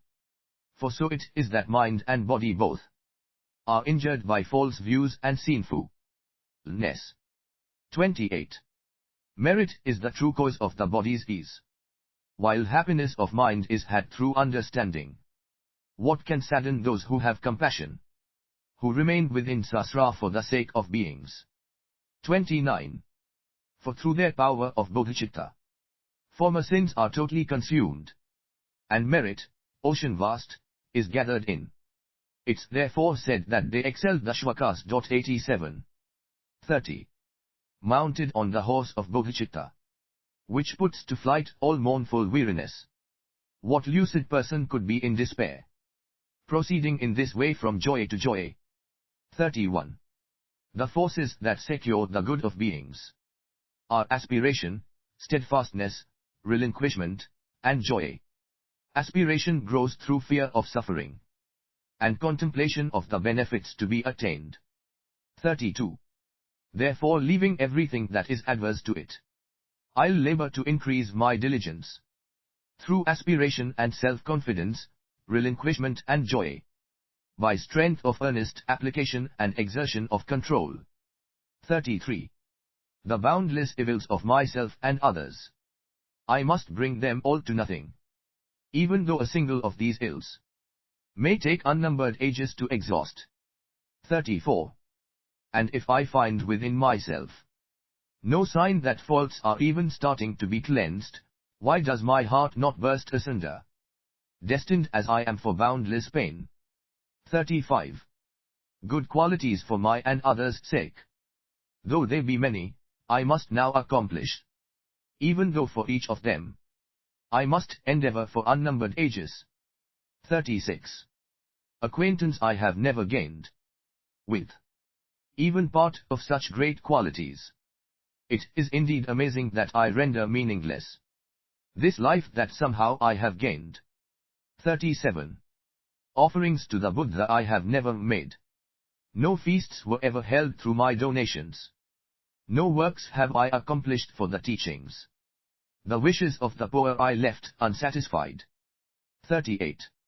I have not saved the frightened from their fear. The wretched I have not consoled. My mother's pain, her womb's discomfort, these alone are my accomplishments. 39. My failure to aspire to them, now and in the past, has brought me to my present dereliction. Who therefore would spurn such aspiration? 40. Aspiration, so the sage asserted, is the root of every kind of virtue. Aspiration's root, in turn, is constant meditation on the fruits of action. 41. The body's pains, anxieties of mind, and all my fears of various kinds, to be deprived of what I want, such is the harvest of my sinful deeds. 42. But if my acts are good, sincerely intended, then no matter where I turn my steps, the merit gained will honor me, with its resulting benefits. 43. But if, through seeking happiness, my deeds are ruin, no matter where I turn my steps, the knives of misery will cut me down, the wage and retribution of a sinful life. 44. Through virtue I will rest within the cool heart of a fragrant spreading lotus, with splendor nurtured by the sweet words of the conqueror. Then from the lotus opened in the sage's light, in supreme form I will arise, to dwell, the blissful Buddha's air, in presence of victorious ones. 88. 45. Or else as wages of my many sins, my skin completely flayed, I shall be utterly brought low, by creatures of the Lord of Death, who on my body pour a liquid bronze all, melted in the dreadful blaze, and pierced by burning swords and knives, my flesh, dismembered in 100 parts, will fall upon the white-hot iron ground. 46. Therefore I will aspire and tend to virtue, and steep myself in it with great devotion, and with the method stated in the Vajradhvaja 89. I will train in confident assurance. 47. Let me first consider my reserves. To start or not to start accordingly. It might be better not to start. But once begun, I should not then withdraw. 48.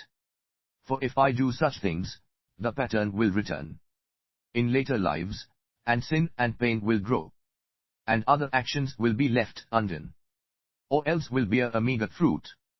49. Action, the afflictions, and ability. 3 things to which my pride should be directed. 90. I will do this, I myself, alone. These words define my pride of action. 50. Overpowered by their mind's afflictions, worldly folk are helpless to secure their happiness. Compared with those who wonder, I am able. This therefore shall be my task. 51. When others give themselves to low behavior, what shall be my stance in their regard? In any case, I'll not be arrogant. My best way is to give up such conceit. 52. When they find a dying serpent. Even crows behave like so. Eagles. Therefore if I'm weak and feeble-hearted, even little faults will strike and injure me. 91. 53. But if, depressed, I give up trying, how can I gain freedom from my abject state? But if I stand my ground with proud resolve, it will be hard for even great faults to attack me. 54. Therefore with a steadfast heart, I'll get the better of my weaknesses. But if my failings get the upper hand, my wish to overcome the triple world is laughable indeed. 55. I will be victor over all, and nothing shall prevail and bring me down. The offspring of the lion, the conqueror, should constantly abide in this self-confidence. 92. 56. Those whom arrogance destroys are thus defiled, they lack self-confidence. Those who have true confidence escape the foe, while others fall into the power of an evil pride. 57. When arrogance inflates the mind, it draws it down to states of misery, or ruins happiness, should human birth be gained. Thus one is born a slave, dependent for one's sustenance. 58. Or feeble-minded, ugly, without strength, the butt and laughing stock of everyone. These, ascetics, puffed up with conceit. If these you call the proud, then tell me who are wretched. 59. Those who uphold pride to vanquish pride, the enemy, are truly proud, victorious, and brave. And they who stem the increase of that evil pride, perfect, according to their wish, the fruit of victory for beings. 60. When I am beleaguered by defilements, I will stand and face them in 1,000 ways. I'll not surrender to the host of the afflictions, but like a lion I will stand amid a crowd of foxes. 61. However great may be their peril, people will by reflex guard their eyes. And likewise I, whatever dangers come, must not fall down beneath defilement's power. 62. Better for me to be burned to death, and better to be killed, my head cut off. At no time will I bow and scrape before that foe of mine, defiled emotion. 93. 62a. Thus in every time and place, I will not wander from the wholesome path. 63. Like those who take great pleasure in their games, whatever task the Bodhisattva do, let them devote themselves without reserve, with joyfulness that never knows satiety. 64. People labor hard to gain contentment, though success is very far from sure. But how can they be happy if they do not do those deeds that are the source of joy to them? 65. And since they never have enough of pleasure, honey on the razor's edge, how could they have enough of merit, fruits of which are happiness and peace? 66. The elephant, tormented by the noonday sun, will dive into the waters of a lake, and likewise I must plunge into my work, that I might bring it to completion. 67. If impaired by weakness or fatigue, I'll lay the work aside, the better to resume, and I will leave the task when it's complete, all avid for the work that's next to come. 68. As seasoned fighters face the swords of enemies upon the battle line, I'll lightly dodge the weapons of defilement, and strike my enemy upon the quick. 69. If, in the fray, the soldier drops his sword, in fright, he swiftly takes it up again. So likewise, if the arm of mindfulness is lost, in fear of hell, I'll quickly get it back. 70. Just as poison fills the body, borne on the current of the blood, likewise evil, when it finds its chance, will spread and permeate the mind. 71. I will be like a frightened man, a brimming oil jar in his hand, and menaced by a swordsman saying, "Spill one drop and you shall die." This is how practitioners should hold themselves. 72. Just as a man would swiftly stand If in his lap a serpent were to glide, if sleep and lethargy beset me, I will speedily repulse them. 73. Every time, then, that I fail, I will reprove and chide myself, thinking long that by whatever means, such faults in future shall no more occur. 74. At all times and in any situation, how can I make mindfulness my constant habit? Thinking thus I will desire to meet with teachers and fulfill the proper tasks. 75. By all means, then, before I start some work, that I might have the strength sufficient to the task, I will recall the teachings upon carefulness, and lightly rise to what is to be done. 76. Just as flaxen threads waft to and fro, imp. LLED by every breath of wind, so all I do will be achieved, controlled by movements of a joyful heart. 8. Meditative concentration. 1. Cultivating diligence as just described. In concentration I will place my mind. For those whose minds are slack and wandering, are caught between the fangs of the afflictions. 2. In solitude, the mind and body are not troubled by distraction. Therefore leave this worldly life, and totally abandon mental wandering. 3. Because of loved ones and desire for gain, we fail to turn away from worldly things. These, then, are the first things to renounce. The prudent should conduct themselves like this. 4. Penetrative insight joined with calm abiding utterly eradicates afflicted states. Knowing this, first search for calm abiding, found by people who are happy to be free from worldly ties. 5. Beings, brief, ephemeral, who strongly cling to what is also transient, will catch no glimpse of those they love, for many thousands of their future lives. 6. Not seeing them, their minds will have no joy. They therefore will not rest in equanimity.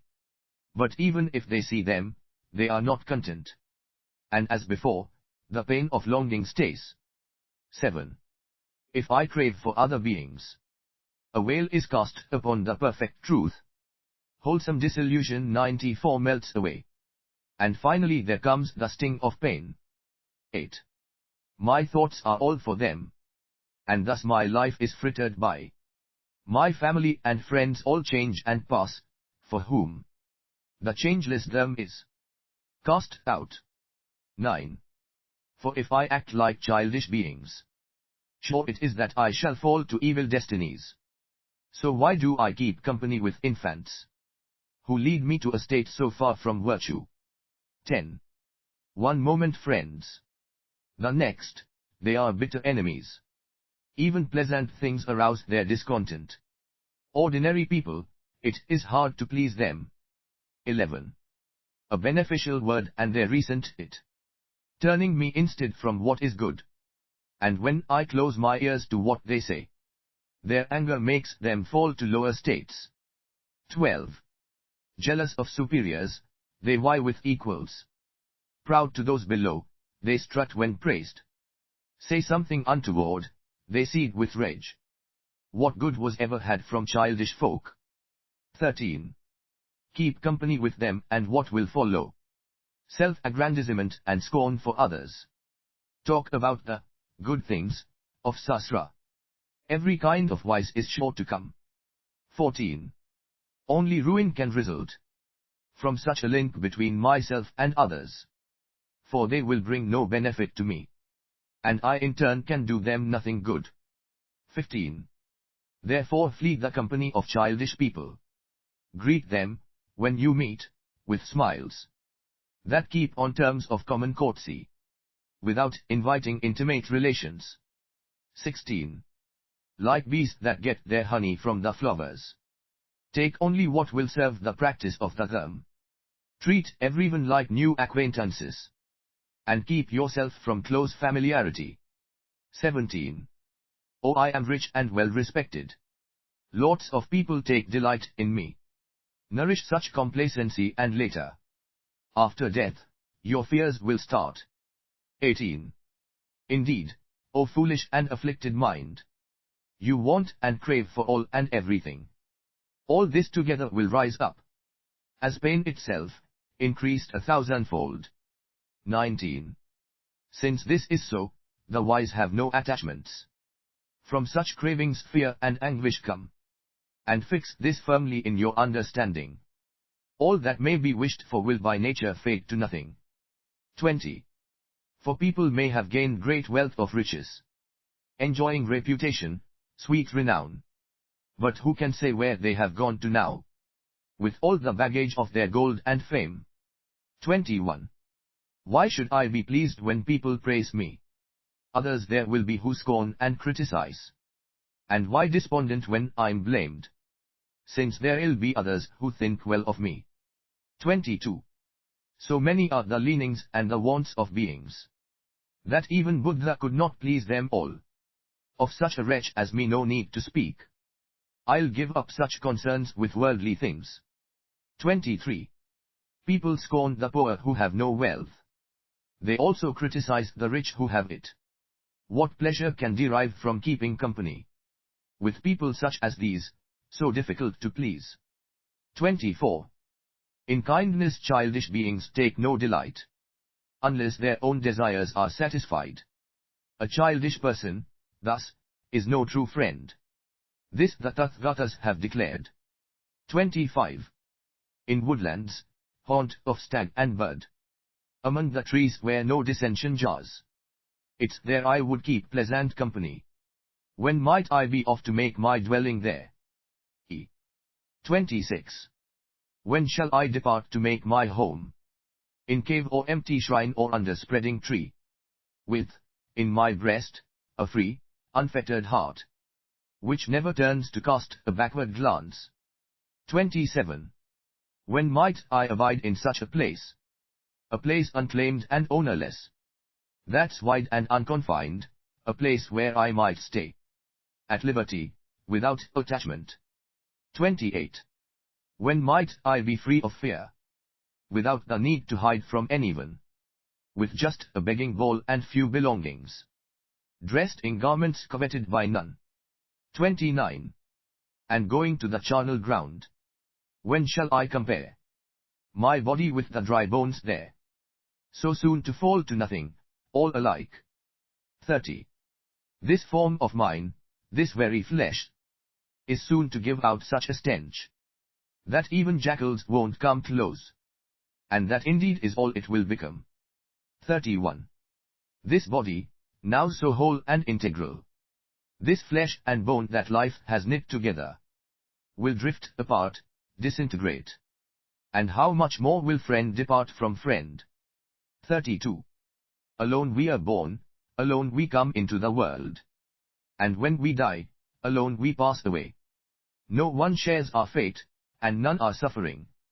What need have I of friends who hinder me? 33.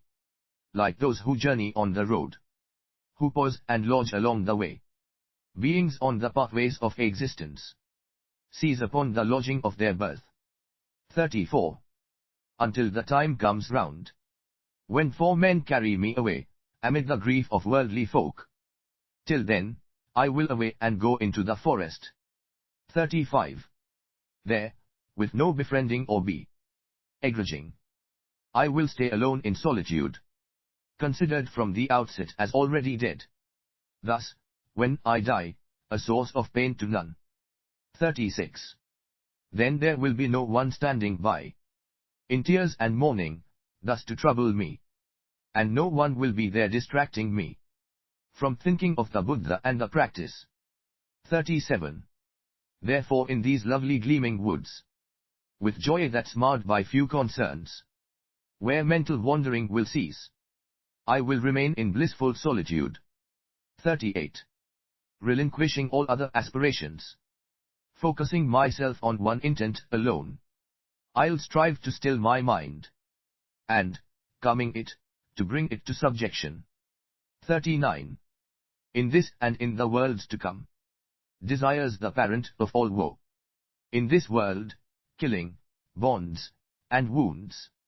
And in the next, the hells and other pains. 40.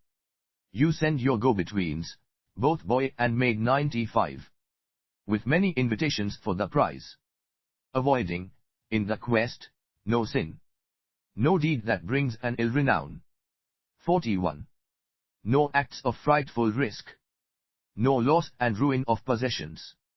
All for pleasure and the perfect bliss. That utmost penetrating kiss. 42.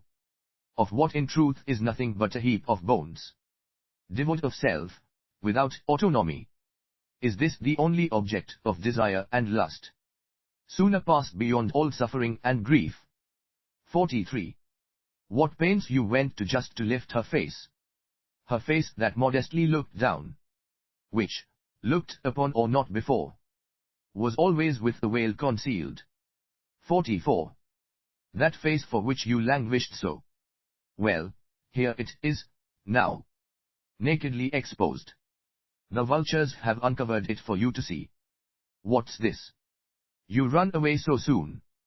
45. That which once you jealously protected. Shielded from the eyes of other men. Why, miser that you are, don't you protect it? Now that it's the food of graveyard birds. 46.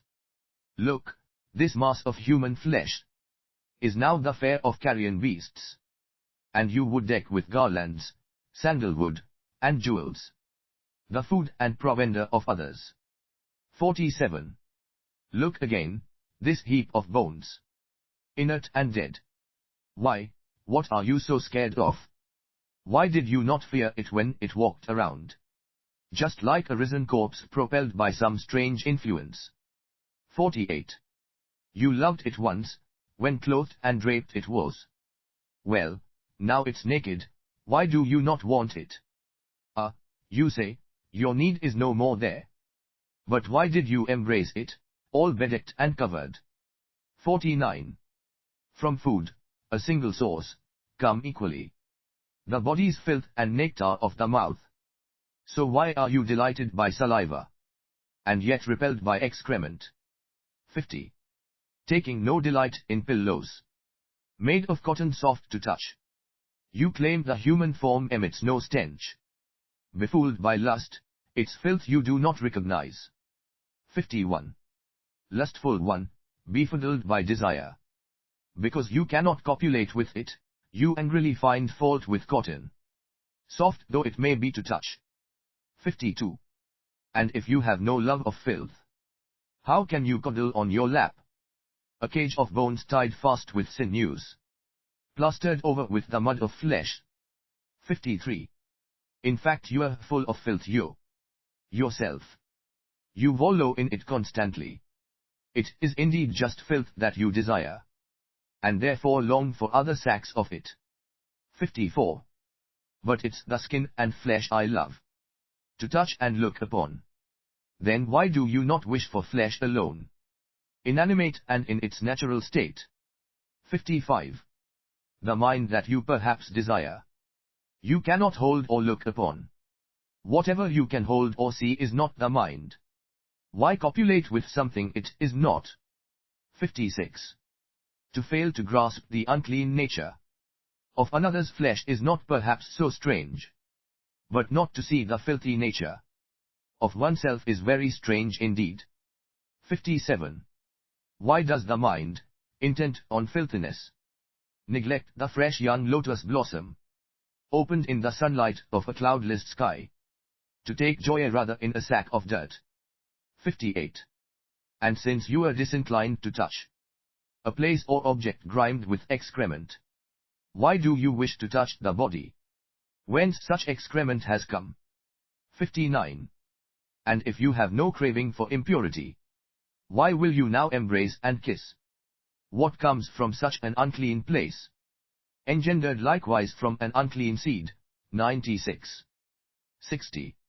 The tiny fetid worms that come from filth, you have no love of them, and yet you are lusting for a human form, from filth arisen and replete with it. 61. Toward your own impurity, disgust you do not feel, and yearning and a thirst for filth, you long for other sacks of it. 62. pleasant substances like camphor, rice, and fresh green herbs. Put them in your mouth and spit them out. The earth itself is fouled thereby. 63. If still you doubt such filthiness, though it is very plain for all to see, go off into the charnel grounds. Observe the fetid bodies there abandoned. 64. When their skins are peeled away, you feel great horror and revulsion. Now that you have understood, how can you still take joy in such a thing? 65. The scent that now perfumes the skin is sandalwood and nothing else.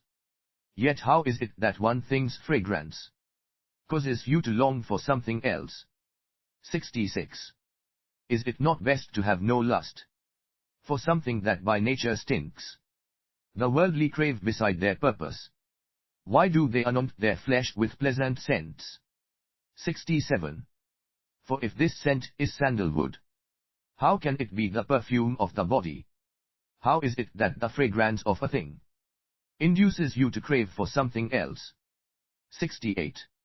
With lanky hair, with long nails overgrown, with dirty teeth all reeking with the stink of slime, this body, naked, as it is, untended, is indeed a horror to behold. 69. Why go to such excess to clean and polish what is but a weapon that will injure? Why, O you, the cares that people squander on themselves in ignorance convulse the universe with madness. 70. When you saw the heaps of human bones, you felt revulsion in the charnel ground. And will you take delight in cities of the dead, frequented by such skeletons that live and move? 71. What's more, possession of another's filth is not to be acquired free of charge. All is at a price, exhaustion in this life, and in the next, the suffering of hell. 72. To gather riches young boys are unable. And what can they enjoy when they are full grown? The whole of life is spent in gaining wealth. But then they are old, too old to satisfy their lust. 73. Some are wretched in their great desire, but worn out by their day-long work. They go home broken by fatigue, to sleep the slumbers of a corpse. 74. Some, wearied by their travels far from home, must suffer separation from their wives and children whom they love and long to see. They do not meet with them for years on end. 75. Some, ambitious for prosperity, not knowing how to get it, sell themselves. Happiness eludes their grasp and pointlessly they live and labor for their masters. 76. Some sell themselves, no longer free, in bondage, slavery to others, and, destitute, their wives give birth, with only trees for shelter, in the wild. 77.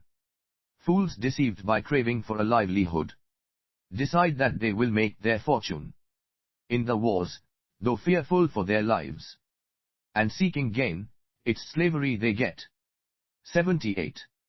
Some, as the result of craving, have their bodies slashed, impaled on pointed stakes. Some are wounded, run through by the lance, while some are put to death by fire. 79. The pain of gaining, keeping, and of losing all. See the endless hardships brought on us by property. For those distracted by their love of wealth, there is no chance for freedom from the sorrows of existence. 80. They indeed, possessed of many wants, will suffer many troubles, all for very little. They are like the ox that pulls the cart, and catches bits of grass along the way. 81. For sake of such a paltry thing, which is not rare, which even beasts can find, tormented by their karma, they destroy this precious human life so hard to find. 82. All that we desire is sure to perish, on which account we fall to hellish pain. For what amounts to very little, we must suffer constant and exhausting weariness. 83. With but a millionth part of such vexation, enlightenment itself could be attained. Those who crave are plagued far more than those engaged upon the path. Yet Buddhahood is not what they attain. 84. Reflect upon the pains of hell and other evil states. Weapons, fires, and poisons. Yawning chasms, hostile foes. None is on a level with our cravings. 85. So, revolted by our lust and wanting, let us now rejoice in solitude, in places empty of all conflict and defilement. The peace and stillness of the forest. 86. Happy those intent on others' good, who roam in pleasure. Empty places formed of massive stone, refreshed by moonlight's sandal-scented beams, by gentle woodland breezes soothed. 87. In caves, beneath the trees, in houses left abandoned, may we linger long as we might wish, relinquishing the pain of guarding our possessions. Let us live in freedom, unconfined by cares. 88. To have such liberty unmarred by craving, loosed from every bond and tie, a life of such contentment and such pleasure, even Indra would be pressed to find. 89. Reflecting in such ways as these, upon the excellence of solitude, pacify completely all discursiveness, and cultivate the mind of bodhicitta. 90. Strive at first to meditate upon the sameness of yourself and others. 97. In joy and sorrow all are equal. Thus be guardian of all, as of yourself. 91. The hand and other limbs are many and distinct, but all are one, the body to be kept and guarded. Likewise, different beings, in their joys and sorrows, are, like me, all one in wanting happiness. 92. This pain of mine does not afflict, or cause discomfort to another's body, and yet this pain is hard for me to bear, because I cling and take it for my own. 93. And other beings' pain I do not feel, and yet, because I take them for myself. 98. Their suffering is mine and therefore hard to bear. 94. And therefore I'll dispel the pain of others, for it is simply pain, just like my own. And others I will aid and benefit, for they are living beings, like my body. 95. Since I and other envious both, in wanting happiness, are equal and alike, what difference is there to distinguish us, that I should strive to have my bliss alone? 96. Since I and other beings both, in fleeing suffering, are equal and alike, what difference is there to distinguish us, that I should save myself and not the others? 97. Since the pain of others does no harm to me, I do not shield myself from it. So why to guard against my future pain, which does no harm to this, my present, me? 98. To think that I will have to bear it is in fact a false idea. For that which dies is one thing, what is born is something else. 99. It's for the sufferers themselves, you'll say, to shield themselves from injuries that come. The pain felt in my foot is not my hands. So why, in fact, should one protect the other? 100. True, it's inadmissible, you'll say. It happens simply through the force of ego clinging. But what is inadmissible for others and myself should be discarded utterly. 101. Continua and gatherings, so-called, like garlands and like armies, are unreal. So there is no one to experience pain, for who is there to be its owner? 102. Suffering has no possessor. Therefore no distinctions can be made in it. Since pain is pain, it is to be dispelled. What use is there in drawing boundaries? 103. But why dispel the pains of all? You cannot argue in this way. If my pain is removed, so too should that of others. If theirs is not, then neither should be mine. 104. Compassion makes us feel such pain, you say. So why should we make efforts to engender it? But thinking of the sufferings of beings How can you regard as great the smart of your compassion? 105. And if through such a single pain, a multitude of sorrows can be cured, such pain as this all-loving people strive to foster in themselves and others. 106. Thus Supurbachandra, 99, knowing that the king would cause him harm, did nothing to escape from tribulation, that the pains of many should be ended. 107. Those whose minds are practiced in this way, whose joy it is to soothe another's ills, will venture into hell of unrelenting pain, as swans sweep down upon a lotus lake. 108. The ocean-like immensity of joy, arising when all beings will be freed. Will this not be enough? Will this not satisfy? The wish for my own freedom, what is that to me? 109. The work of bringing benefit to beings will not, then, make me proud and self-admiring. The happiness of others is itself my satisfaction. I do not expect another recompense. 110. Therefore, just as I defend myself from even slight disparagement, in just the same way with regard to others, I should likewise have a mind protective and compassionate. 111. The drop of sperm and blood 100 belonged to others. Yet, through strong habituation, I came to have in its regard a sense of I, though, in itself, it is devoid of entity. 112. And so, why not identify another's body, calling it my I? And vice versa, why should it be hard to think of this my body as another's? 113.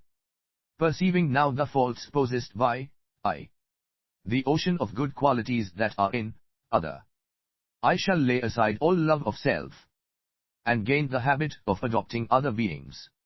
114. Just as hands and other limbs are thought of as the members of a body, can we likewise not consider others as the limbs and members of a living whole? 115. Just as in connection with this form, devoid of self, my sense of I arose through strong habituation, why should not the thought of I, through habit, not arise related to another? 116. Thus when I work for others' sake, there'll be no sense of boosting self-congratulation. It is just as when I feed myself, I don't expect to be rewarded. 117. Therefore, just as I defend myself from even slight disparagement, likewise for beings I shall now grow used to have a mind protective and compassionate. 118. This is why the Lord Avalokita, out of great compassion, blessed his name, that those caught in the midst of multitudes might be released and freed from every fear. 101. 119. And so we should be undeterred by hardships, for through the influence of use and habit, people even come to grieve for those whose very names struck terror in their hearts. 120. Those desiring speedily to be a refuge for themselves and others should make the interchange of I and other, and thus embrace a sacred mystery. 121. Because of our attachment to our bodies, even little things alarm us.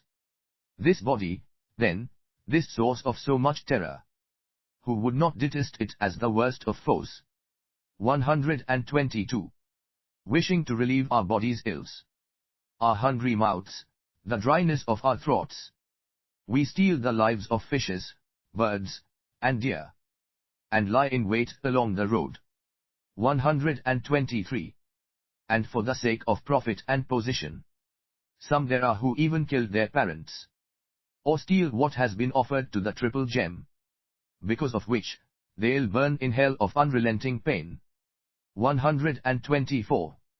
Where are the wise and prudent then, who cherish, guard, and serve the body, who would not perceive it as their foe, and as their foe, regard it with contempt? 125. If I give this, what will be left for me? Thinking of oneself, the way of evil ghosts. If I keep this, what will be left to give? Concern for others is the way of heaven. 102. 126. If to serve myself I harm another, I'll suffer later in the realms of hell. But if for others' sake I harm myself, then every excellence will be my heritage. 127. Wanting what is best for me. Stupidity, inferiority, and lower realms result. Let this be changed, applied to others. Honors and the realms of bliss will come. 128. Enslaving others, forcing them to serve me, I will come to know the state of servitude. But if I labor for the good of others, mastery and leadership will come to me. 129. All the joy the world contains has come through wishing happiness for others. All the misery the world contains has come through wanting pleasure for oneself. 130. Is there need for lengthy explanation? Childish beings look out for themselves. Buddha labor for the good of others. See the difference that divides them. 131. If I do not interchange my happiness for others' pain, enlightenment will never be attained. And even in Sasra, joy will fly from me. 132. Leaving future lives outside the reckoning. Even this life's needs are not fulfilled.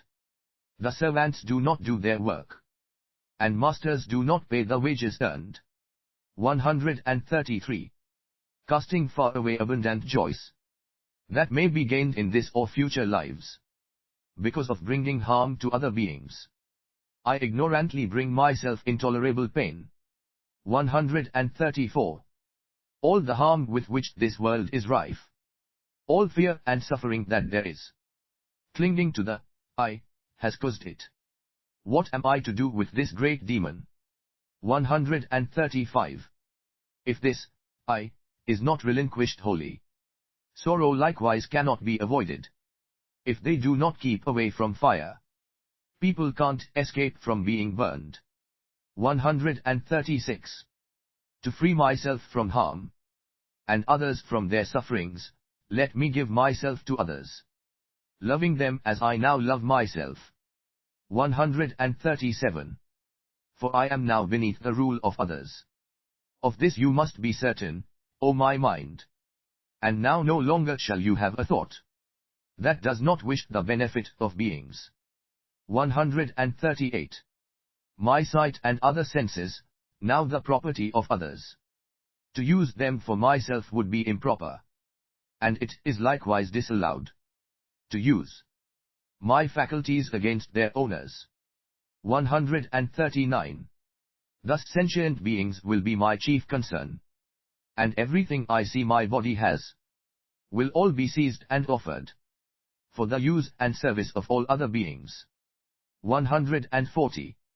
Take others, lower, higher, equal, as yourself. 103. Identify yourself as other. Then, without another thought, immerse yourself in envy, pride, and rivalry. 141. He is the center of attention. I am nothing. And, unlike him, I'm poor without possessions. Everyone looks up to him, despising me.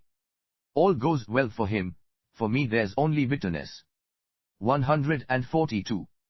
All I have is sweat and drudgery, while he is there, sitting at his ease. He is great, respected in the world, while I'm the underdog, a well-known nobody. 143. What? A nobody without distinction? Not true. I do have some good qualities. Compared with some, he is lower down. Compared with some, I do excel. 144. My discipline, my understanding have declined. But I am helpless, ruled by my defilements. As much as he is able, he should cure me. I will be submissive even to his punishments. 145. The fact is he does nothing of the sort. By what right, then, does he belittle me?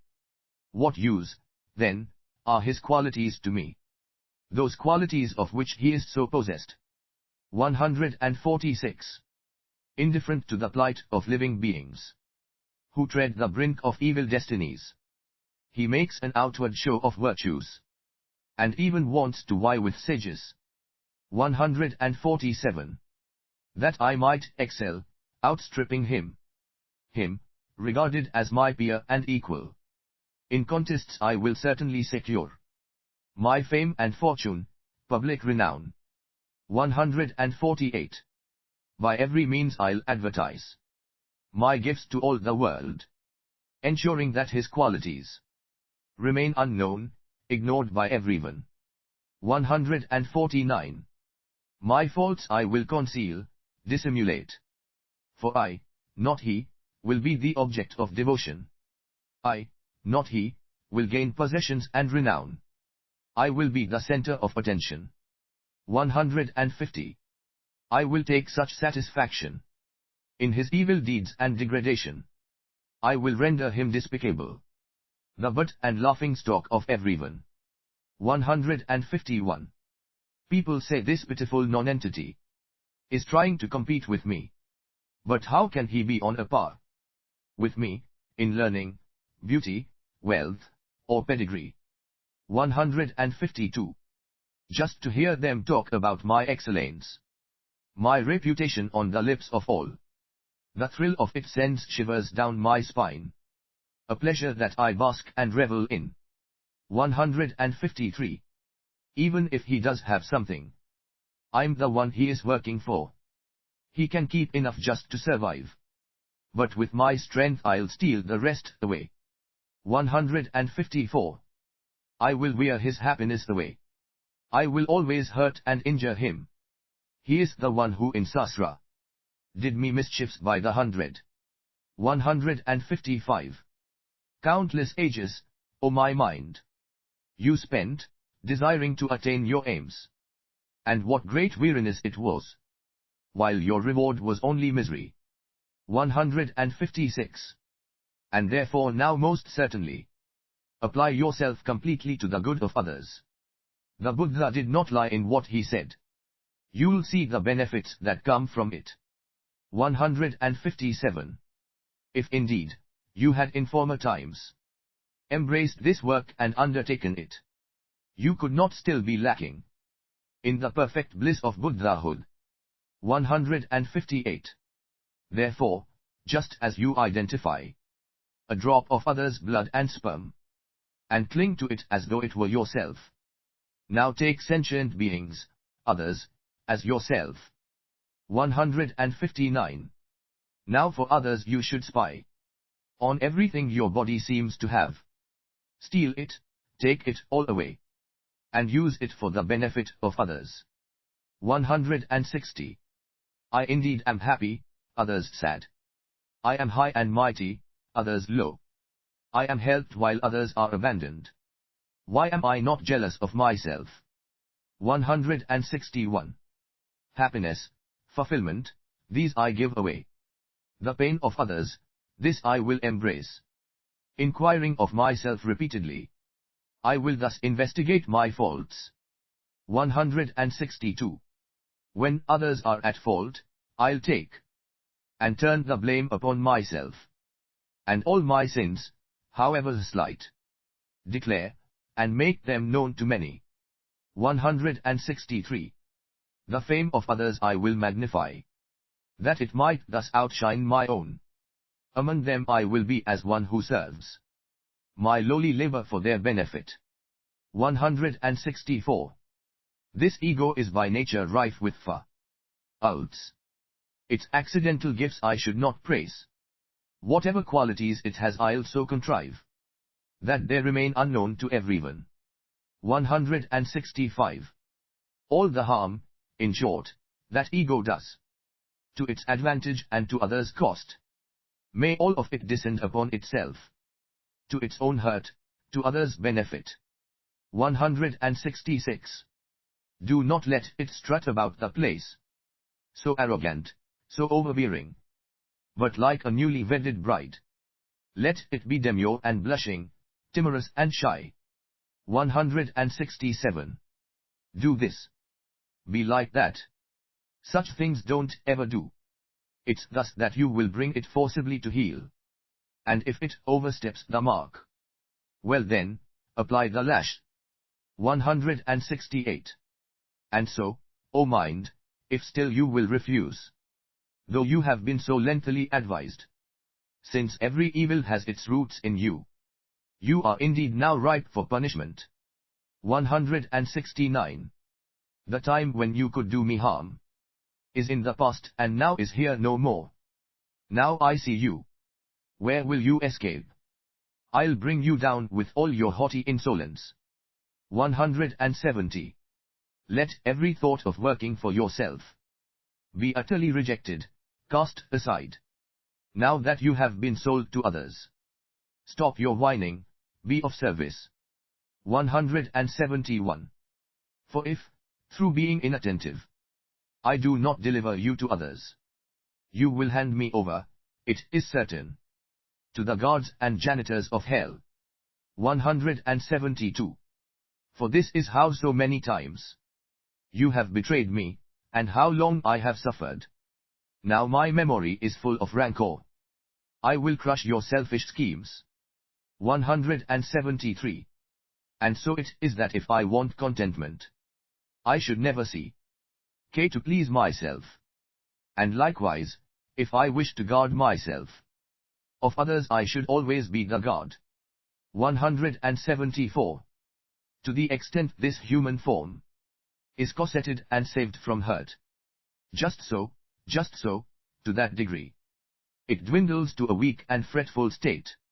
175. For those who sink to such a pass, the earth and all it holds are powerless to satisfy.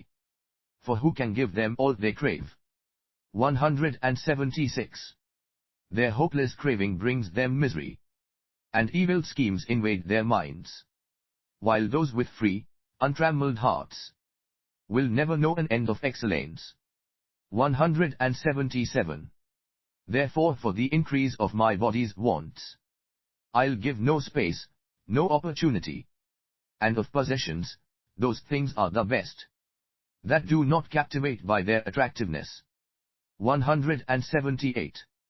Dust and ashes are the body's final state. This body which, inert, is moved by other forces. This form so frightening and foul. Why do I so regard it as my self?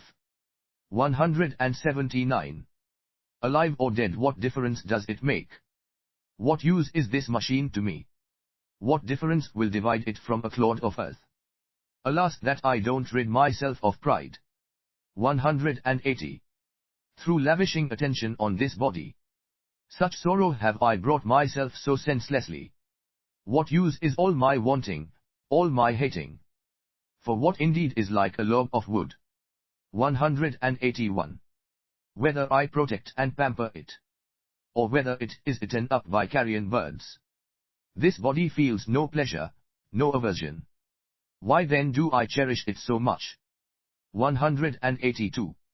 Resentment when it is reviled, or pleasure when it is esteemed. Neither of these two my body feels. So why do I exhaust myself? 183. If I say I do it since it's loved by other people, others whom I thus regard as friends, since all appreciate the bodies that they have, why do I not take pleasure in them too? 104. 184. Therefore, free from all attachment, I will give this body for the benefit of beings. And though it is afflicted by so many faults, I shall adopt it as my necessary tool. 185. And so, enough of all my childish ways. I'll follow in the footsteps of the wise, recalling their advice on carefulness. I'll shun all sleep and mental dullness. 186. Like the Buddhas, in their compassion, I will bear with all that should be borne. For if I do not labor night and day, when will my sorrows reach their end? 105. 187. Thus to banish all obscuring veils, I'll bend my mind from the mistaken path, and constantly upon the perfect object. I shall rest my mind in even meditation. 9. Wisdom. 1. All these branches of the doctrine, the enlightened sage expounded for the sake of wisdom. 106. Therefore they must cultivate this wisdom, who wish to have an end of suffering. 2. Relative and ultimate. These the two truths are declared to be. The ultimate is not within the reach of intellect, for intellect is said to be the relative. 107. 3. In light of this, within the world, two kinds of people are observed: those with yogic insight and the common run of people. In this regard, the views of ordinary folk are undermined by yogis who themselves are in the world. 108. 4. Within whose ranks the lower, in degrees of insight, are confuted by the higher, by means of the examples that the yogis and the worldly both accept. And for the sake of the result, analysis is left aside. 5. When ordinary folk perceive phenomena, they look on them as real, and not illusory. This, then, is the subject of debate, where ordinary and yogis differ. 6. Forms and so forth, which we all perceive, exist by general acclaim but not by valid reasoning. They are false, just like, for instance, unclean things, regarded in the common view as pure. 7. But that he might instruct the worldly, our protector spoke of things. But these in truth lack even momentariness. Now if you say it's wrong to claim the momentary as relative. 8. There is no fault, for momentariness is relative for yogis, but for worldly beings, ultimate. Were it otherwise, the common view could fault the yogic insight into corporal impurity. 9. Through a Buddha, who is but illusion, how does merit spring? As if the Buddha were existing truly. But, you ask, if beings are like illusions, how, when dying, can they take rebirth? 10. As long as the conditions are assembled, illusions, likewise, will persist and manifest. Why, through simply being more protracted, should sentient beings be regarded as more real? 11. If one kills or harms the magical illusion of a man, there is no mind in such a thing, and or there's no sin. But beings do indeed have mirage-like minds. Sin and merit will, in consequence, arise. 12. There is no power in things like spells, so mirage-like minds do not occur through them. Illusions spring from various causes. Thus illusions are of different kinds. 13. A single cause for everything there never was. If ultimately, beings are in nirvana, you will say, but relatively circle in sasra. 14. Even Buddhahood reverts to the sashrik state. So why, you ask, pursue the Bodhisattva path? As long as there's no cutting of the casual stream, there is no halting even of illusory displays. 15. But when the casual stream is severed, even relative phenomena do not appear. If even that which is deceived does not exist, what is it, you will ask, that sees illusion? 16. But if, for you, these same illusions have no being, what, indeed, is there to be perceived? But objects have another mode of being, you will say. That very mode is but the mind itself. 17. But if the mirage is the mind itself, what is then perceived by what? The guardian of the world himself has said that mind cannot be seen by mind. 18. In just the same way, he has said, the sword's edge cannot cut the sword. But, you say, it's like the flame that perfectly illuminates itself. 19. The flame, in fact, can never light itself. And why? Because the darkness never dims it. The blueness of a thing by nature blue, you say, depends, unlike a crystal, upon nothing else. 20. Likewise some perceptions come from other things, while some do not. But something that's by nature blue has never of itself imposed a blueness on its non-blue self. 21.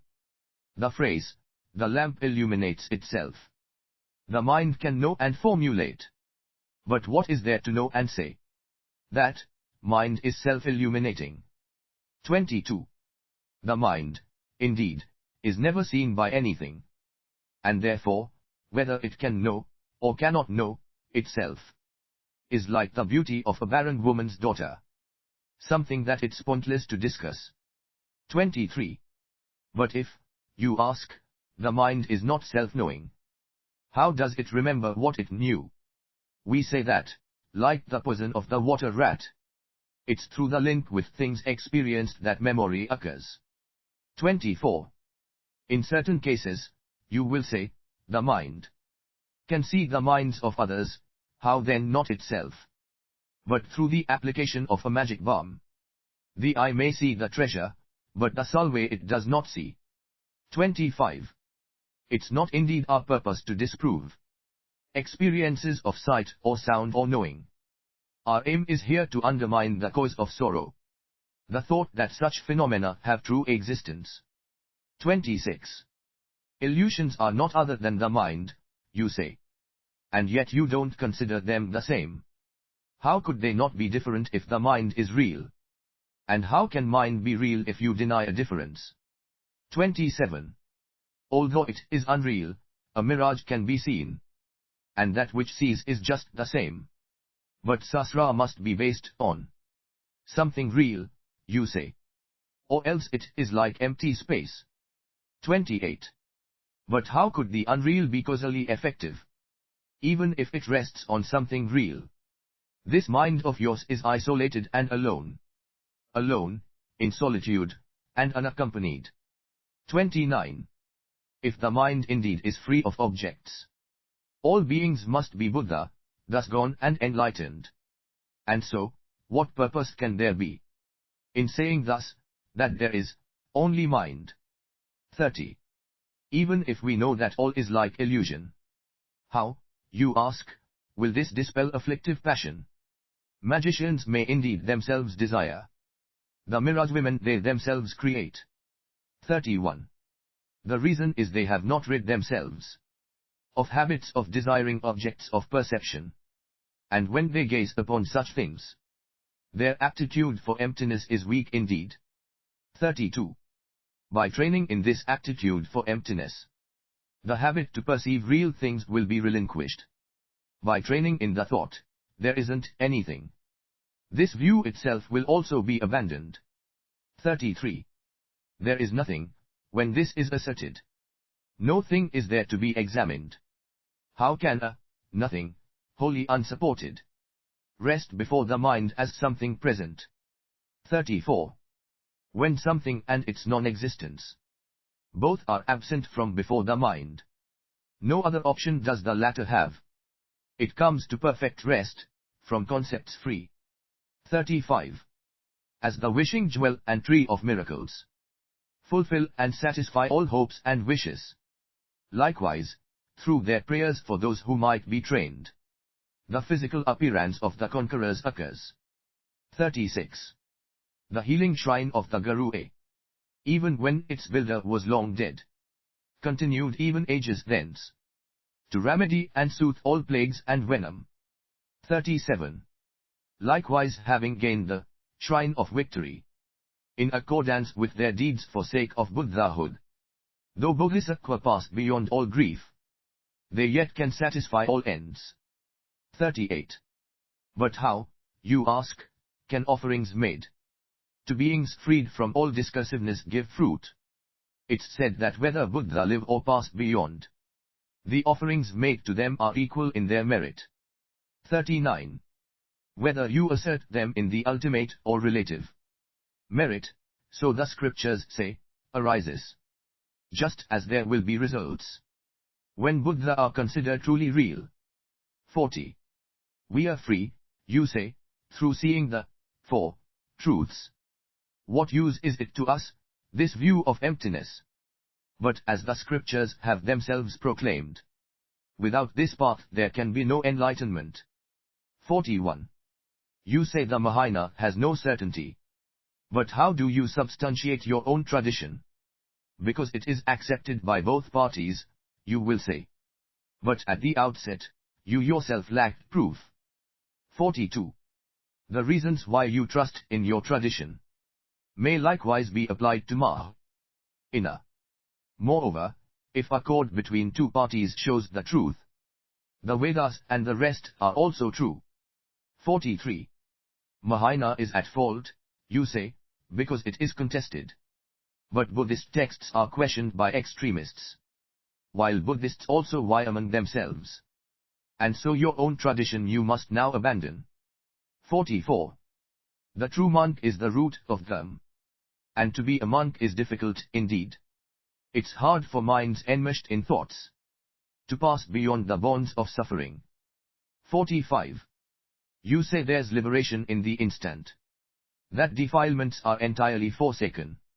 Yet those who from defilements are set free continue to display the influence of karma. 46. Only for a while, you say. For it is certain that the causes of rebirth, their cravings, are no more. They have no craving, grunted, through defilement. But like their ignorance, why should they not have craving undefiled? 47. This craving is produced by virtue of sensation. And sensation, this they surely have. Concepts linger still within their minds. And it is to these concepts that they cling. 48. The mind that has not realized voidness may be halted, but will once again arise, just as from a non-perceptual absorption. Therefore one must train in emptiness. 49. If all the words recorded in the Stras you admit to be the Buddha's perfect speech, why don't you now accept the greater part of Mahayana, with which your Stras are in perfect harmony? 109. 50. If due to just a single jarring element, the whole lay is held to be at fault, why should a single stra in agreement with your texts not vindicate the rest as Buddha's teaching? 51. Mahatsyapavanvan himself and others could not sound the depths of such a teaching. Who will therefore say that they are to be rejected, just because they are not grasped by you? 52. To linger and abide within Sasra, freed from every craving and from every fear, in order to achieve the good of those who ignorantly suffer. Such is the fruit that emptiness will bear. 53. Therefore it is incorrect to find fault with this view of emptiness. And so, with every doubt abandoned, we should meditate on it. 54. Afflictive passion and the wail upon cognition. The cure for their obscurity is emptiness. How then shall they not meditate on this, who wish for swift attainment of omniscience? 55. Whatever is the source of suffering, let that be the object of our fear. But voidness will allay our every grief. How could it be for us a thing of dread? 56. If such a thing as I exists indeed, then terrors, grunted, will torment it. But since no self or I exists at all, what is there left for fears to terrify? 57. The teeth, the hair, the nails are not the I. And I is not the bones or blood. The mucus from the nose and phlegm are not the I. And neither is it made of lymph or pus. 58. The I is not the body's grease or sweat. The lungs and liver likewise do not constitute it. Neither are the inner organs I. Nor yet body's excrement and waste. 59. The flesh and skin are not the I. And neither are the body's warmth and breath. The cavities within the frame are not the I. And I is not accounted for in sixfold consciousness. 60. If the hearing consciousness is permanent, it follows that it's hearing all the time. And if there is no object, What does it cognize? On what grounds do you call it consciousness? 61. If something that's unconscious knows, it follows that a stick has knowledge also. Therefore, in the absence of a thing to know, it's clear that consciousness will not arise. 62. If the self-same consciousness detects a form, at that time, why does it not hear? Perhaps you say the sound's no longer there. Then neither is there consciousness of sound. 63. How could that which has the nature of a sound perceiver ever be transformed into a form perceiver? A single man, you say, can be both son and father. But these are merely names, his nature is not so. 64. And likewise, pain, neutrality, and pleasure are neither fatherhood nor sonship.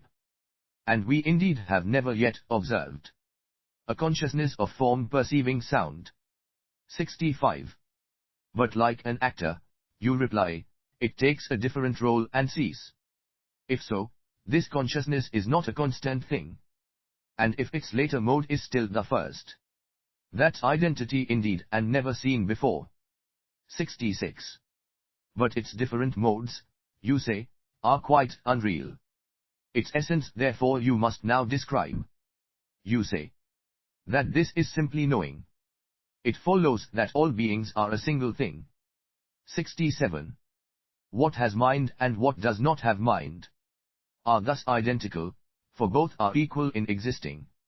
If the different kinds of mind are all unreal, what common basis can there be for them? 68. Something destitute of mind, we hold, is not a self. For mindlessness means matter, like a vase. But, you say, the self has consciousness when joined to mind. Then this refutes its nature of unconsciousness. 69. If the self, moreover, is immutable, what change in it could mingling with the mind produce? And selfhood we might equally affirm of empty space, inert and destitute of mind. 70. If self does not exist, you say, there is no link connecting actions with results. If when the deed is done, the doer is no more, who is there to reap the karmic fruit? 71. The basis of the act and fruit are not the same. In both the self is without scope for action. This is valid both for you and us. What point is there, therefore, in our debate? 72. A cause coterminous with its result is something quite impossible to see. And only in the context of a single mental stream can it be said that one who acts will later reap the fruit. 73. The thoughts now past, and those to come, are not the self. They are no more, or are not yet. Is then the self the thought which now is born? If so, it sinks to nothing when the latter fades. 74. For instance, we may take banana trees. Cutting through the fibers, finding nothing. Likewise analytical investigation will find no I, no underlying self. 75. If beings, you will say, have no existence, who will be the object of compassion? Those whom ignorance imputes, for whose sake we have pledged ourselves. 76. If, you ask, there are no beings, who will gain the fruit? It's true. It is through ignorance that they are said to be. But for the total vanquishing of sorrow, the goal, which ignorance conceives, should not be spurned. 77. The source of sorrow is the pride of saying, I. It's fostered and increased by false belief in self. To this you may believe that there is no redress. But meditation on no self will be the supreme way. 78. What we call the body is not feet or shins. The body, likewise, is not thighs or loins. It's not the belly nor indeed the back.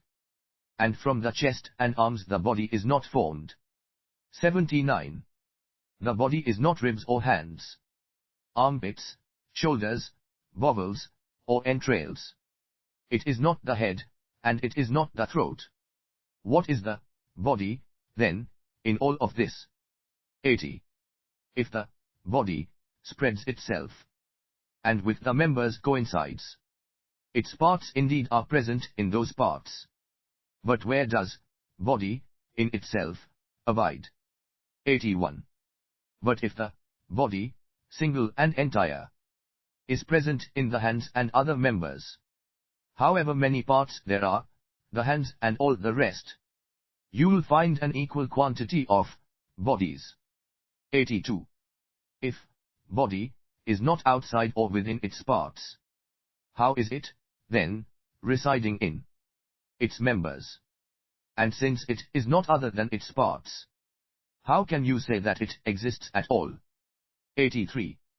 Thus there is no body. It is through illusion, with regard to hands and other parts, that body, as a notion, is conceived. Just as on account of its specific shape, a pile of stones is taken for a man. 84. As long as the conditions are assembled, the body will appear to be a man. As long as all the parts are likewise present, a body will appear therein. 85. Likewise, since it is a group of fingers, the hand itself does not exist as such. And so it is with fingers, made of joints. And joints themselves consist of many parts. 86. These parts themselves will break down into particles, and particles divide according to direction. These fragments, too, lack partless parts, they are like space. Thus even particles have no existence. 87. All form, therefore, is like a dream. And who will be attached to it, who thus investigates?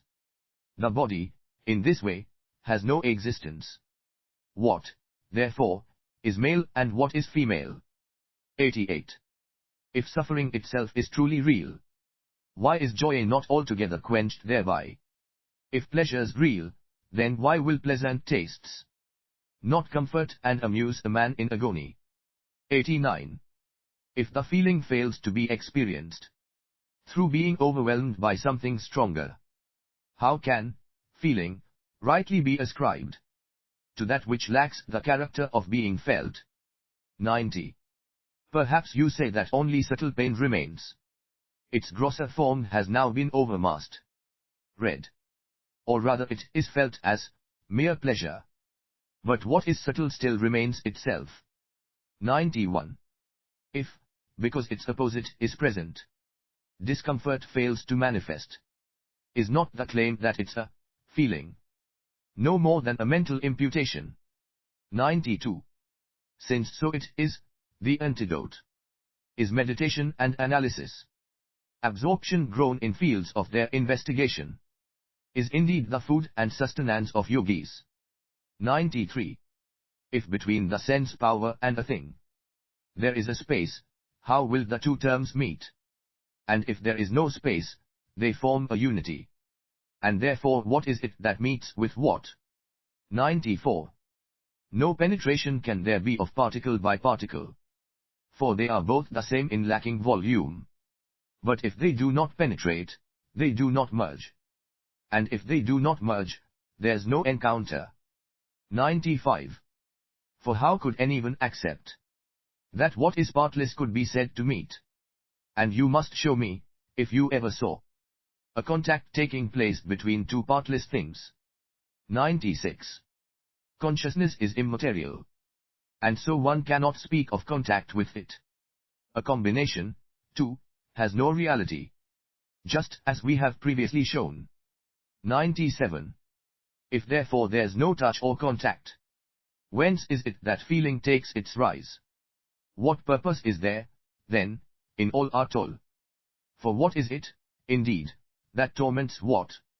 98.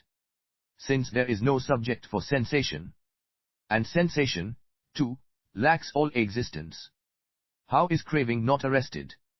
When all this is clearly understood. 99. What we see and what we touch is stuff o. F dreams and mirages.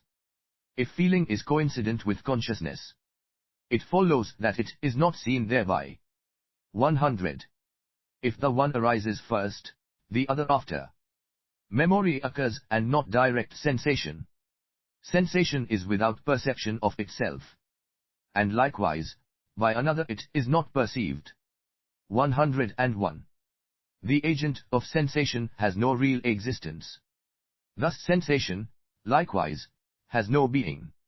What damage, therefore, can sensation do to it? This aggregate deprived of self. 102. The mind within the senses does not dwell. It has no place in outer things like form. And in between, the mind does not abide. Not out, not in, not elsewhere, can the mind be found. 103. It is not in the body, yet is nowhere else. It does not merge with it nor stand apart. Something such as this does not exist, not even slightly. Beings by their nature are beyond the reach of suffering. 104. If consciousness precedes the cognized object, with regard to what does it arise? If consciousness arises at the same time as its object, again, regarding what does it arise? 105. If consciousness comes later than its object, once again, from what does it arise? Thus the origin of all phenomena exceeds the reach of understanding. 106. If this is so, you say, there is no relative. And then the two truths, what becomes of them? Moreover, if the relative derives from beings' minds, how can they pass beyond their sorrows? 107. But that is just the thought of others. It is not what I mean by the relati. We. If subsequently there are thoughts, the relative's still there. If not, the relative has ceased indeed. 108. The analyzing mind and what is analyzed are linked together, mutually dependent. It is on the basis of conventional consensus that all investigation is expressed. 109. But when, you say, the process of analysis is made, in turn, the object of our scrutiny, this investigation likewise may be analyzed. And thus we find an infinite regress. 110. If phenomena are truly analyzed, no basis for analysis remains. And when the object is removed, the subject too subsides. That indeed is said to be nil. 111. Those who say that both are true are hard-pressed to maintain their case. If consciousness reveals the truth of things, on what grounds, in its turn, does consciousness exist? 112. If knowledge objects show that consciousness exists, what is it that shows that they exist? If both subsist through mutual dependence, both will thereby lose their true existence. 113. If, without a son, a man cannot be father, whence, indeed, will such a son arise? There is no father in the absence of a son. Just so, the mind and object have no true existence. 114. The plant arises from the seed, you say. And through it is the seed deduced. It's just the same with consciousness arising from its object. How can it fail to show the thing's existence? 115. A consciousness that's different from the plant itself deduces the existence of the seed. But what will show that consciousness exists? Whereby the object is itself established. 116. In everyday perception, there's a cause for everything. The different segments of the lotus flower arise from a variety of causes. 117. But what gives rise, you ask, to such variety of causes? An even earlier variety of causes, we declare. And how, you ask, do causes give their fruits? Through power, we answer, of preceding causes. 118. If Shvara is held to be the cause of beings, you must now define for us his nature. If, by this, you simply mean the elements, no need to tire ourselves disputing names. 119. Yet earth and other elements are many, impermanent, inert, without divinity. Trampled underfoot, they are impure. and thus they cannot be a God omnipotent. 120. The deity cannot be space, inert and unproductive. He cannot be the self, for this we have refuted. He is inconceivable, they say, then likewise his creatorship. Is there any point, therefore, to such a claim? 121. What is it that he wishes to create? Has he made the self and all the elements? But are not self and elements and he himself eternal? And consciousness, we know, arises from its object. 122. Pain and pleasure have, from all time, sprung from karma. So tell us, what has his divinity produced? And if there's no beginning in the cause, how can there be beginnings in its fruits? 123. Why are creatures not created constantly? For Shvara relies on nothing but himself.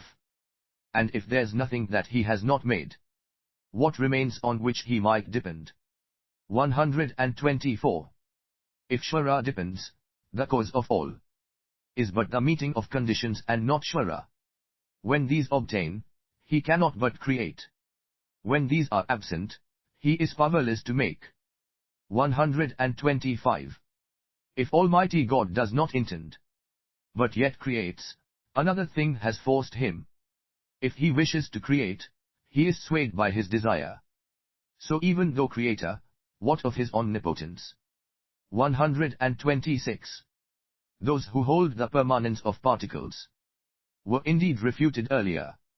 The Macron-Chias are the ones who hold that permanent prakriti is the cause of the evolving world. 127. Pleasure, pain, neutrality, so-called, are qualities which, when they rest in equilibrium, are termed prakriti. The universe arises when this balance is disturbed. 128. Three natures in a unity are disallowed, and thus prakriti is without existence. These qualities likewise do not exist, for each of them indeed is three. 129. If these qualities have no existence, a thing like sound is very far from plausible, and cloth and other mindless objects cannot be the seat of feelings such as pleasure. 130. But, you say, these things possess the nature of their cause. But have we not investigated things already? For you the cause is pleasure, and the like. And yet from pleasure, cloth has never sprung. 131. Pleasure, rather, is produced from cloth. If this is non-existent, pleasure likewise. As for permanence of pleasure and the rest, well, there's a thing that's never been observed. 132. If pleasure and the rest are manifestly present, how comes it that they are not perceived? And if you claim they take on subtle form, how is it that they are both gross and subtle? 133. If coarseness is abandoned, subtlety assumed. Subtlety and grossness both lack permanence. So why not grant that, in this way, all things possess the character of transience? 134. If the coarser aspect is none other than the pleasure, it's clear that pleasure is itself impermanent. If you claim that what does not exist in any sense, because it has no being, cannot manifest. 135. Although you have denied the birth of things that did not previously exist, it's this that you are now saying. But if results exist within their cause, those who eat their food consume their excrement. 136. And likewise with the money they would spend on clothing, let them rather buy the cotton grains to wear. But, you say, the world is ignorant and blind. For this is taught by those who know the truth. 137. This knowledge must be present in the worldly too. And if they have it, why do they not see? If now you say that what the worldly see has no validity, this means that what they clearly see is false. 138. If, you ask, there's no validity in valid knowledge, is not all that it possesses false? and therefore it becomes untenable. To meditate on oneness, ultimate reality. 139. If there is no object for analysis, there can be no grasping of its non-existence. And so deceptive objects of whatever kind will also have a non-existence equally deceptive. 140. When therefore in one's dream a child has died, the state of mind that thinks it is no more supplants the thought that it is living still. And yet both thoughts are equally deceptive. 141. Therefore, as we see through such investigation, nothing is that does not have a cause, and nothing is existent in its causes, taken one by one or in the aggregate. 142. It does not come from somewhere else, neither does it stay nor yet depart. How will what confusion takes for truth in any sense be different from a mirage? 143. Things, then, body, deforth by magic spells, and that which is displayed by dint of causes. Whence have these arisen? We should ask. And where they go to, that we should examine.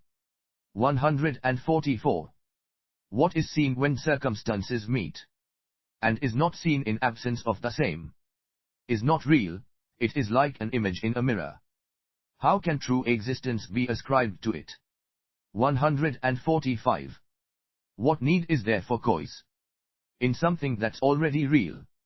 But then, what need is there for cause in something that does not exist? 146. Even through 100 million causes, no change takes place in non-existent things. For in that state of non-thing, how could things occur? And into what could non-existent things transform? 147. Since things cannot become when they are non-existent, when could such existent things occur? For insofar as entities do not arise, non-entities themselves will not depart. 148. And if non-entity is not dispersed, no chance is there for entity to manifest. And entity cannot be changed into non-entity, for otherwise it has a double nature. 149. Thus there are no entities, and likewise there's no ceasing of the same. And therefore beings, each and every one, are without origin and never cease. 150. Wandering beings, thus, resemble dreams. And also the banana tree, if you examine well. In ultimate reality there's no distinguishing between the states of sorrow and beyond all sorrow. 151. With things that in this way are empty, what is there to gain and what to lose? Who is there to pay me court and honors? And who is there to scorn and to revile me? 152. Pleasure, sorrow, whence do these arise? What is there to give me joy and pain? And if I search their very suchness, who is craving? What is craved? 153. Examine now this world of living beings. Who is there therein to pass away? What is there to come, and what has been? And who, indeed, are relatives and friends? 154. May beings like myself discern and grasp that all things have the character of space, but those who seek their happiness and ease through disputes or enjoyments. 155. All are deeply troubled, or else thrilled with joy. They suffer, strive, contend among themselves, slashing, stabbing, injuring each other. They live their lives engulfed in evil and travail. 156. From time to time they surface in the states of bliss, abandoning themselves to many pleasures. But dying, down they fall to suffer torment, long, unbearable, in realms of sorrow. 157. Many are the chasms and abysses of existence, where the truth of suchness is not found. All is contradiction, all denial. Suchness in this world is not like this. 158. Here, exceeding all description, is the shoreless sea of pain unbearable. Here it is that strength is low, and lives are flickering and brief. 159. All activities for sake of life and health, relief of hunger and of weariness, time consumed in sleep, all accident and injury, and sterile friendships with the childish. 160. Thus life passes quickly, meaningless. True discernment, hard it is to have. How therefore shall we ever find the means to curb the futile wanderings of the mind? 161. Further, evil forces work and strain to cast us down into the states of woe. Manifold are false, deceptive trails, and it is hard to dissipate our doubts. 162. Hard it is to find again this state of freedom. Harder yet to come upon enlightened teachers. Hard, indeed, to turn aside the torrent of defilement. Alas, our sorrows fall in endless streams. 163. Alas indeed that living beings, carried on the flood of bitter pain, however terrible their plight may be, do not perceive they suffer so. 164. They are like those who bathe themselves repeatedly, and then proceed to scorch themselves with fire. They suffer greatly in this way, yet there they stay, proclaiming loud their bliss. 165. Likewise there are some who live and act as though old age and death will never come to them. But first they are slain and then there comes the dreadful fall into the states of loss. 166. When shall I be able to allay and quench the dreadful heat of suffering's blazing fires with plenteous rains of my own bliss, that pour torrential from my clouds of merit? 167. My wealth of merit gathered in with reverence but without conceptual target. When shall I reveal this truth of emptiness to those who go to ruin through belief in real existence? 10. Dedication. 1. By all the virtue I have now amassed, by composition of this book, which speaks of entry to the Bodhisattva way, may every being tread the path to Buddhahood. 2. May beings everywhere who suffer torment in their minds and bodies have, by virtue of my merit, joy and happiness in boundless measure. 3. As long as they may linger in Sasra, may their joy be undiminished. May they taste of unsurpassed beatitude in constant and unbroken continuity. 4.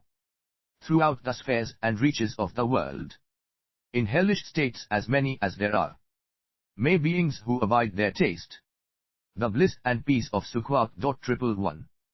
5. May those caught in the freezing ice be warmed, and from great clouds of Bodhisattva torrents rain in boundless streams to cool those burning in infernal fires. 6.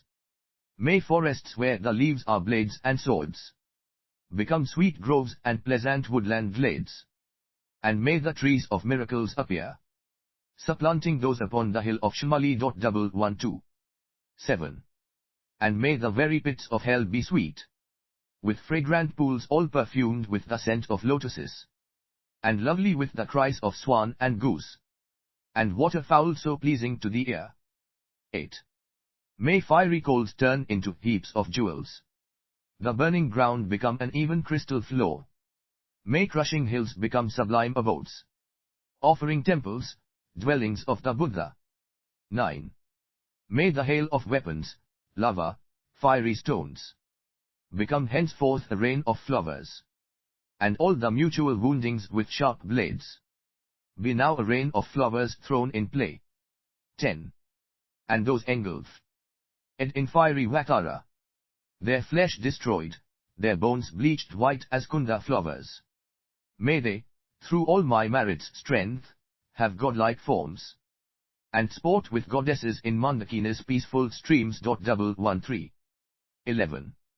What fear is it, they'll ask, that grips the henchmen of the deadly Lord, the frightful vultures, and the carrion crows? What noble strength is it that brings us joy and drives away our dreadful night? And looking skyward they will see the shining form of Vajrapai, Then may their sins be quenched in joy and may they go to him. 12. And when they see the seething lava flood of hell, extinguished in a rain of blossoms, drenched in fragrant streams, at once fulfilled in bliss, they'll ask, how can this be? May then the denizens of hell behold the one who holds the lotus. 14. 13. Friends, throw away your fears and quickly gather here. For who is it who comes to us to banish dread? This gleaming youth with bound-up hair. This loving Bodhisattva saving and protecting every being, whose power relieves all pain, bestowing joy. 14. Behold the 100 gods who lay their crowns before his lotus feet. The rain of flowers that falls upon his head, his eyes moist with compassion. The splendor of his house that echoes praises of 1,000 goddesses. May those in hell thus cry on seeing Manjugoha. 15. And likewise, through my roots of virtue, seeing Bodhisattva like Samantabhadra, free from stain, those clouds of bliss all love and if the cooling scented rain, may all those languishing in hell come now to perfect joy. 16. And may the stooping animals be freed from fear of being preyed upon, each other's food. And may the famished spirits have such joy as those who dwell within the northern continent. 1517. And may they be replete and satisfied by streams of milk that pour from noble Lord Avalokita's hand, and bathing in it, may they be refreshed and cooled. 18. And may the blind receive their sight, and may the deaf begin to hear, and women near their time bring forth, like my Dave 16 free from all travail. 19. And may the naked now be clothed, and all the hungry eat their fill, and may those parched with thirst receive pure waters and delicious drink. 20. May the poor and destitute find wealth, the haggard and the careworn, joy. May those now in despair be whole in mind, endowed with sterling constancy. 21. May every being ailing with disease be freed at once from every malady. May every sickness that afflicts the living be wholly and forever absent from the world. 22. May those who go in dread have no more fear. May captives be unchained and now set free, and may the weak receive their strength. May living beings help each other in kindness. 23. May travelers upon the road find happiness no matter where they go, and may they gain, without the need of toll, the goals on which they set their hearts.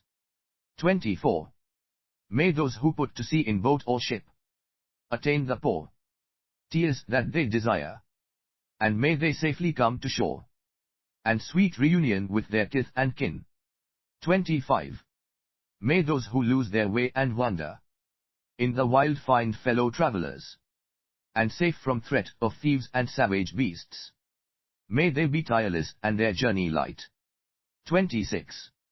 May children and the aged, and all those without protection, wandering in the fearful, pathless wastes, who fall asleep unconscious of their peril, have pure celestial beings as their guardians. 27. May all be freed from states of bondage. May they be possessed of wisdom, faith, and love, with perfect sustenance and conduct. May they always have remembrance of their former lives. 28. May everyone have unrestricted wealth, just like the treasury of space, enjoying it according to their wish, without a trace of harm or enmity. 29. May beings destitute of splendor be magnificent and bright, and those who suffer from deformity acquire great beauty and perfection. 30. May all the women of the world attain the strength of masculinity. 17. And may the lowly come to excellence, the proud and haughty lose their arrogance. 31.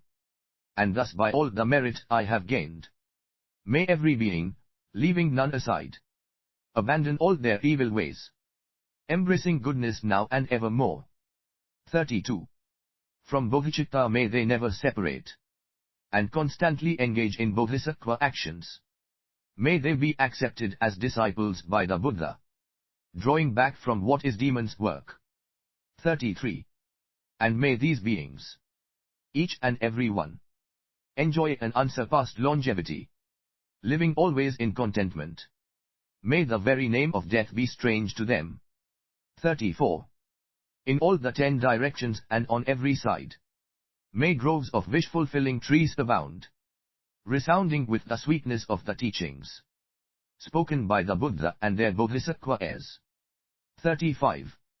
And may the earth be wholesome everywhere, free from boulders, cliffs, and chasms, flat and even like a level palm, and smooth like lapis lazuli. 36. For many circles of disciples, may multitudes of Bodhisattva live in every land, adorning them with every excellence. 37. From birdsong and the sighing of the trees, from shafts of light and from the sky itself, may living beings, each and every one, perceive the constant sound of them. 38. And always may they come into the presence of the Buddha, and meet with Bodhisattva, offspring of the same, with clouds of offerings unbounded. May the teachers of the world be worshipped. 39. May kindly spirits bring the rains on time, for harvests to be rich and plentiful. May princes rule according to the dharma. May the world be blessed with all prosperity. 40. May medicines be full of strength. May secret words of power be chanted with success. May spirits of the air that feed on flesh be kind, their minds imbued with pity. 41. May beings never suffer anguish. Let them not be sick nor evilly behave. May they have no fear, nor suffer insults. Always may their minds be free from sorrow. 42. In monasteries, temples, and the like, may reading and reciting widely flourish. May harmony prevail among the Sangha. May its purposes be all fulfilled. 43. May ordained monks, intent upon the practice, find perfect places for retreat in solitude, abandon every vagrant thought, and meditate with trained and serviceable minds. 44. May nuns have all their wants supplied. May quarreling and spite be strange to them. Let all who have embraced monastic life uphold a pure and unimpaired observance. 45. May those who break their discipline repent, and always may they strive to cleanse away their faults, and thus may they acquire a fortunate rebirth, wherein to practice stainless discipline. 46. May wise and learned beings be revered, and always be sustained by alms. May they be pure in mind, and may their fame spread far and wide. 47. May beings never languish in the lower realms. May pain and hardship be unknown to them, with bodies greater than the gods. May they attain enlightenment without delay. 48. May beings time and time again make offerings to all the Buddha, and with the Buddha's unimagined bliss, may they enjoy undimmed and constant happiness. 49. May all the Bodhisattva now fulfill their high intention for the sake of wanderers. May sentient beings now obtain all that their guardians wish for them. 50. And may the hearers and Pratyeka Buddha 118 gain their perfect happiness. 51. Until, through Manjugoha's perfect kindness, I attain the ground of perfect joy 119, may I remember all my lives, and enter into the monastic state. 52. Thus may I abide, sustained by simple, ordinary fare, and in every life obtain a dwelling place in perfect solitude. 53. Whenever I desire to gaze on him, or put to him the slightest question, may I behold with unobstructed sight my own protector Manjugoha. 54. To satisfy the needs of beings dwelling in the 10 directions, to the margins of the sky, may I reflect in all my deeds the perfect exploits of Manjushri. 55. And now as long as space endures, as long as there are beings to be found. May I continue likewise to remain, to drive away the sorrows of the world. 56. The pains and sorrows of all wandering beings, may they ripen wholly on myself, and may the virtuous company of Bodhisattva always bring about the happiness of beings. 57. May the doctrine, only cure for sorrow, source of every bliss and happiness, be blessed with wealth, upheld with veneration, and throughout the vast continuance of time, endure. 58. And now to Manjugoha I prostrate, whose kindness is the wellspring of my good intent, and to my virtuous friends I also bow, whose inspiration gave me strength to grow. This completes the Bodhicaryavatara, the way of the Bodhisattva, which was composed by the Master Shantideva. The text was translated, edited, and finalized in Tibetan on the basis of a manuscript from Kashmir by the Indian scholar Sarvadeva and the monk, translator, and editor Kava Peltsek. At a later time, this version was revised and finalized in accordance with the version from